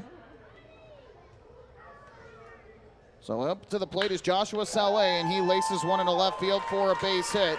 Around third and coming home to score is Hampton. An RBI single to left field off the bat of Joshua Saleh, his 4th hit and 3rd RBI of the afternoon. And the Honey Hunters now lead it 9-3. So 3 straight have reached with 1 out against Rob Griswold. And Saleh now with 4 hits and a walk, 3 RBIs on the afternoon. And the lead now 6 for Gastonia. Again, barring a comeback for the Ducks, that series in West Virginia is going to be a big one in Long Island's pursuit of the second half title.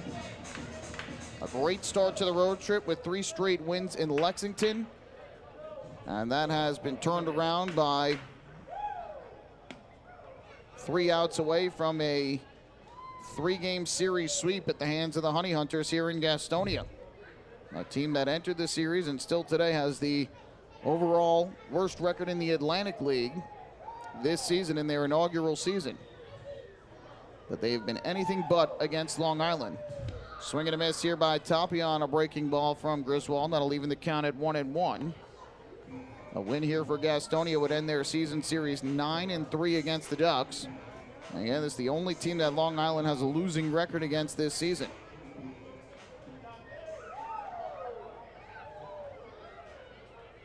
One pitch coming up. Griswold delivers. Tapia swings and misses at a good breaking ball down and away.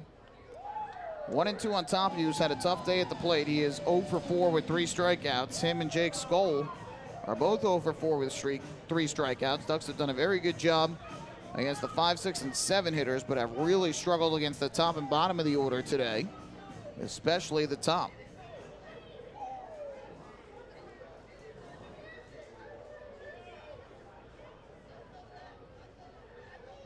Griswold's 1-2, cut on and miss for strike 3. The golden sombrero for Emmanuel Tapia, who strikes out for the 4th time today. That's the 11th strikeout for the Ducks pitching staff this afternoon. And with 2 men out, that's going to leave it up to the pitcher, Jonathan Herman. Almost said Jonathan, but he doesn't have an H after the T, so it's Jonathan Herman. Ground ball hit to the right side. Chris Shaw will field it. He'll flip it to Griswold covering, and Griswold gets a strikeout and a ground out to avoid any further trouble. But in the inning, the Honey Hunters had a run on 2 hits, no errors, and 2 men left on base.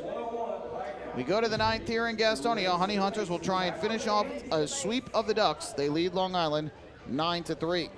Hey fans, this is infielder Elgin Mazzilli, and you're listening to Ducks Baseball on the Long Island Ducks Broadcast Network. PSCG Long Island wants you to know how to save energy and money in your home. Did you know energy-efficient appliances can use up to 25% less energy? Here's how to save. PSCG Long Island offers money-saving rebates when you purchase Energy Star appliances. Discover how a little energy efficiency know-how can mean savings in your home. Find more energy efficiency tips, tools, and money-saving rebates at pscgliny.com/save money. Want an awesome birthday without all the hassle? Book your Kona Ice birthday party with the Ducks today. 2 brand new packages are now available, including our exclusive game room suite. Along with enjoying an exciting Ducks game, your birthday child and his or her friends will have a blast playing video games on Nintendo Switch, Xbox, and PlayStation 4 in their very own private luxury suite. Plus, they'll be treated to food, beverages, snacks, and much more. Kona Ice birthday parties with the Long Island Ducks, the party of a lifetime.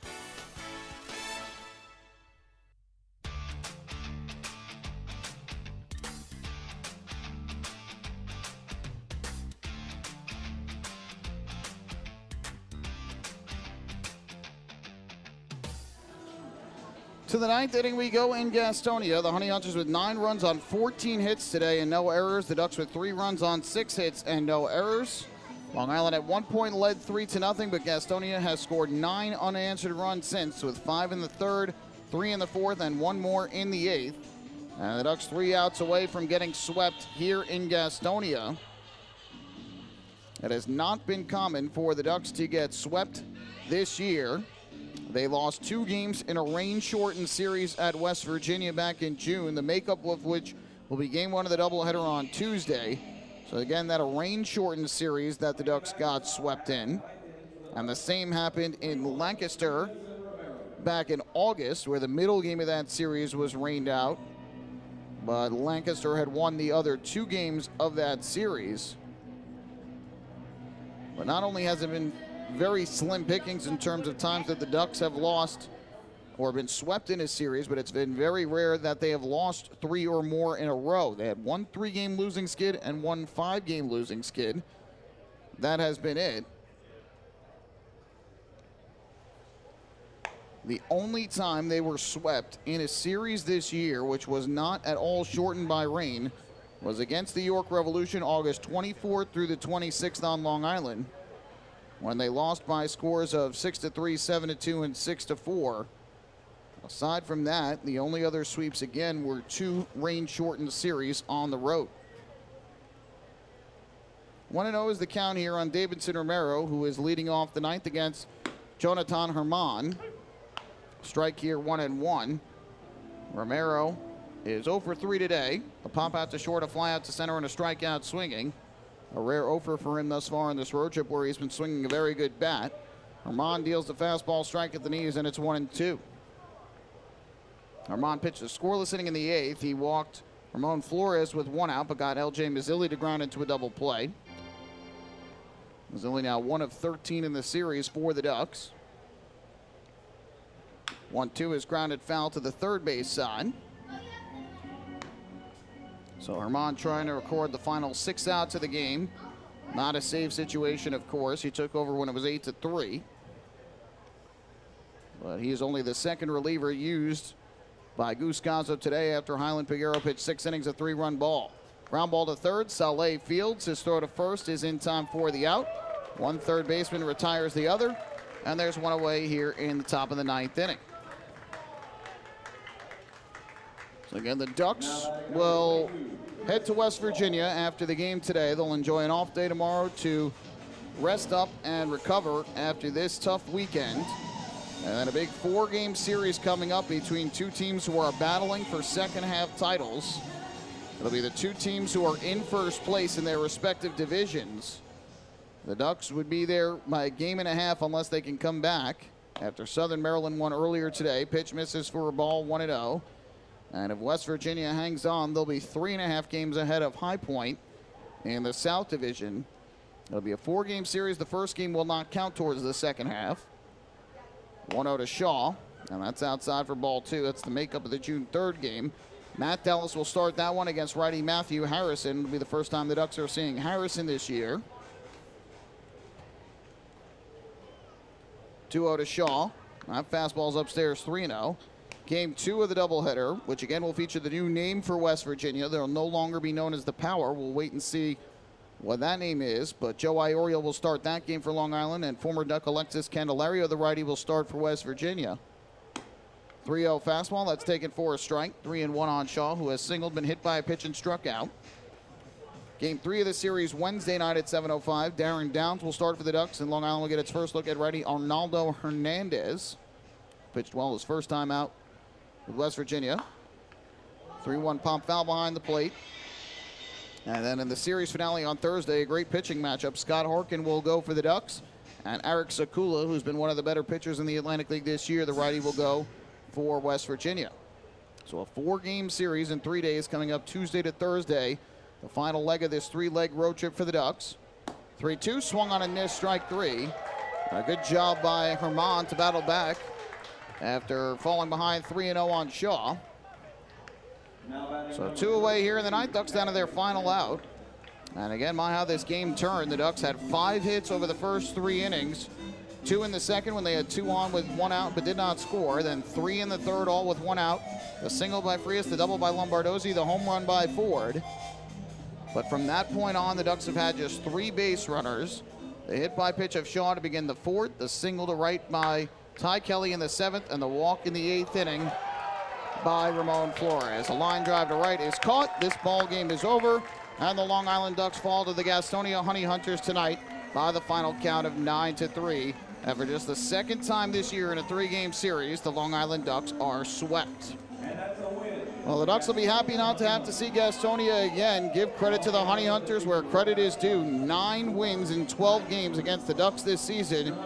It has not been the best season for Gastonia in their inaugural season of play, but boy, have they played well against the Atlantic League's best team record-wise thus far. Don't go anywhere. The post-game show's coming up next.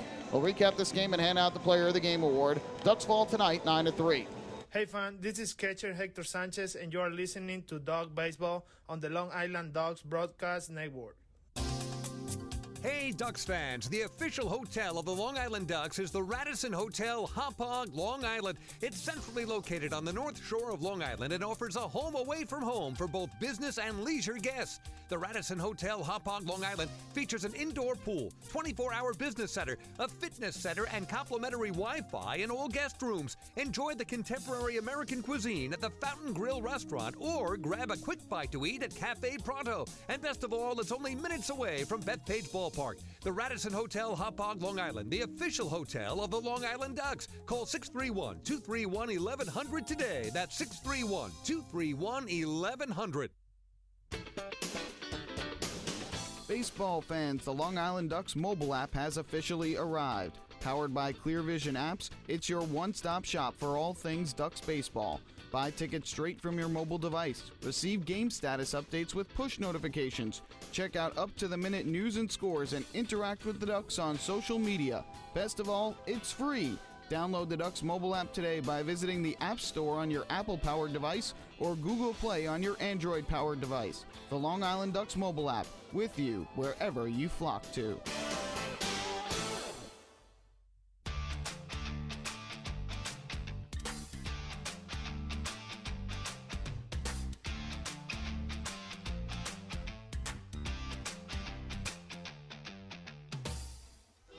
Well, it was a great start to the road trip for the Ducks as they won 3 straight in Lexington, Kentucky. But since the road trip shifted here to Gastonia, things have changed. The Ducks have now lost 3 in a row as they are swept by the Honey Hunters. It's the second time all year the Ducks are swept in a 3-game series.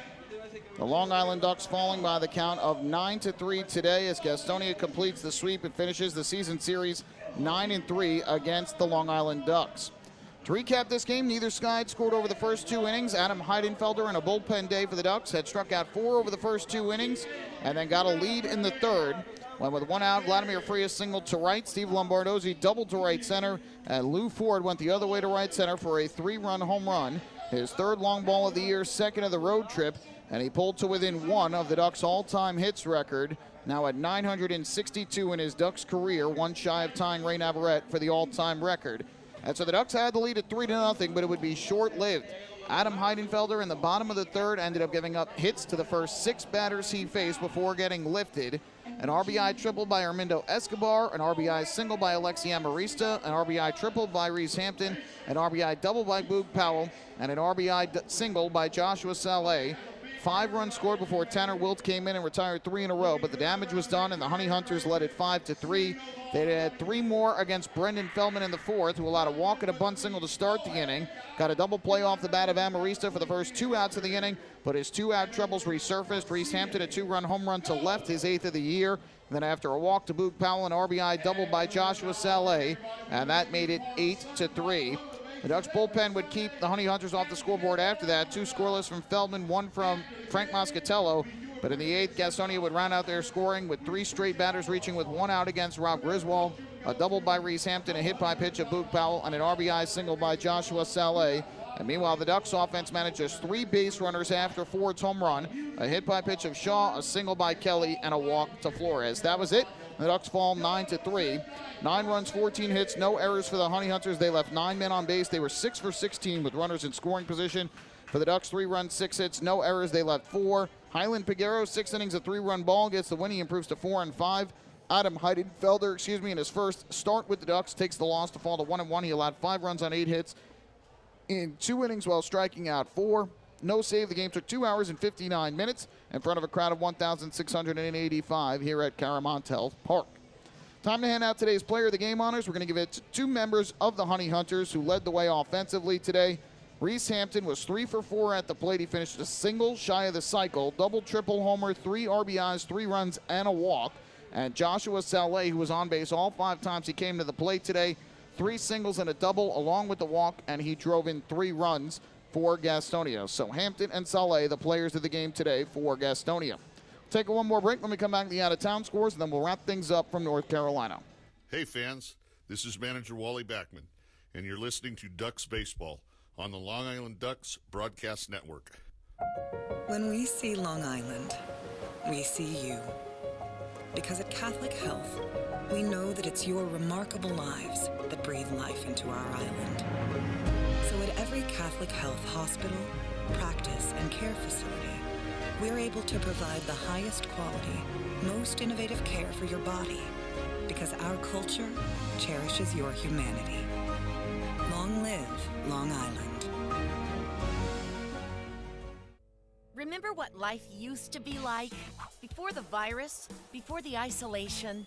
Remember the sights, the sounds, and those incredible smells? Remember when you didn't have to be 6 feet apart and there were reasons to celebrate? Remember what that felt like? It's time to make new memories to remember. Welcome back. Get tickets at liducks.com. liducks.com.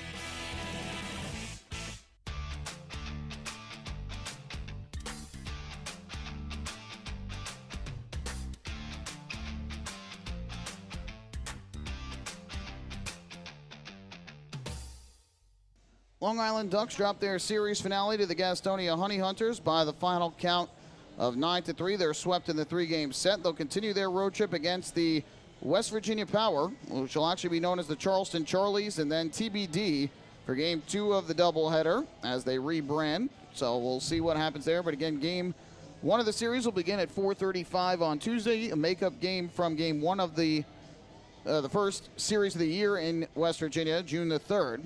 And then Game 2 will follow about 30 minutes after that. More on that in a moment. First, the out-of-town scores. Couple finals from earlier today. The Southern Maryland Blue Crabs, a 6-2 win in Lancaster over the Barnstormers. They take the series. Colton Mahoney, the win improved to 8-5. Niall Ball, the loss fell to 2-6. Zach Collier, his 12th home run of the year for Southern Maryland. And so they are now within a game and a half of the Ducks for first place in the second half North Division standings. Long Island remains 3 games ahead of the York Revolution as Lexington defeated York 11-2. J.J. Hoover, the win improved to 7-1. Eduardo Rivera, the loss fell to 6-3. Christian Correa, his first home run of the season with Lexington. Darian Sanford, his second. And Melky Mesa hit his 15th home run of the year in the loss. West Virginia Power trying to extend their lead in the South Division standings to a 3.5-game lead over High Point. They are on the verge of a sweep of the Rockers. They lead at 8-6 up in High Point, North Carolina. Mansueta started the game for High Point, and Brazoban now pitching in the game. Joe Testa started for West Virginia, and now Rosario is in pitching. Olmo Rosario hit a home run for West Virginia, his 5th of the year. Emmanuel Rosario is now pitching for them, and Jerry Downs hit his 20th home run of the season for High Point. Meanwhile, on the Major League scoreboard, Yanks fall to the Mets the Mets fall to the Brewers earlier today, 8-4. Freddie Peralta, the win, improved to 10-5. The loser, Carlos Carrasco, fell to 1-4. For the Mets, a home run from Francisco Lindor, his 18th of the year. Adames, a home run for Milwaukee, his 24th of the season. Yankees and Red Sox are scoreless up at Fenway Park. Bottom of the 3rd inning as the Yankees try to sweep that series. Jordan Montgomery on the hill for the Yankees. Eduardo Rodriguez going for Boston. Giants fall at home to the Falcons today, 17-14 on the day that the Giants retired Eli Manning's number 10. Jets shut out in Denver, 26-0. They lose to the Broncos today. And the Islanders have a 2-0 lead over the Rangers in preseason action at Madison Square Garden thus far on a couple of goals, I believe both on the power play. One was not on the power play. That was Brock Nelson's. The other on the power play, Casey Cizikas. So that does it for the out-of-town scoreboard. Again, the Ducks will resume their road trip on Tuesday as they will face the West Virginia Power in the first game of a 4-game series. Again, Game 1 will be a makeup from the June 3rd raindown, so it'll count towards the first half. Games 2, 3, and 4 of the series will be second half games, and a matchup of the 2 first-place teams in the second half standings. That'll do it for us here at CaroMont Health Park. Once again, the final score, the Long Island Ducks fall to the Gastonia Honey Hunters 9-3. We invite you to join us for our next Ducks broadcast. That's going to be on Tuesday night when the Ducks in the power play 2. First pitch for Game 1 is at 4:35. The pregame show will be at 4:20. Game 2 will follow 30 minutes after the completion of Game 1. You can follow all the action on the Long Island Ducks Broadcast Network. My name is Michael Pollock. Thank you so much for spending your weekend with me. Hope you enjoyed the broadcast. Have a great rest of your night. We'll do it all over again on Tuesday afternoon from Appalachian Power Park. Good night and so long from Gastonia, North Carolina.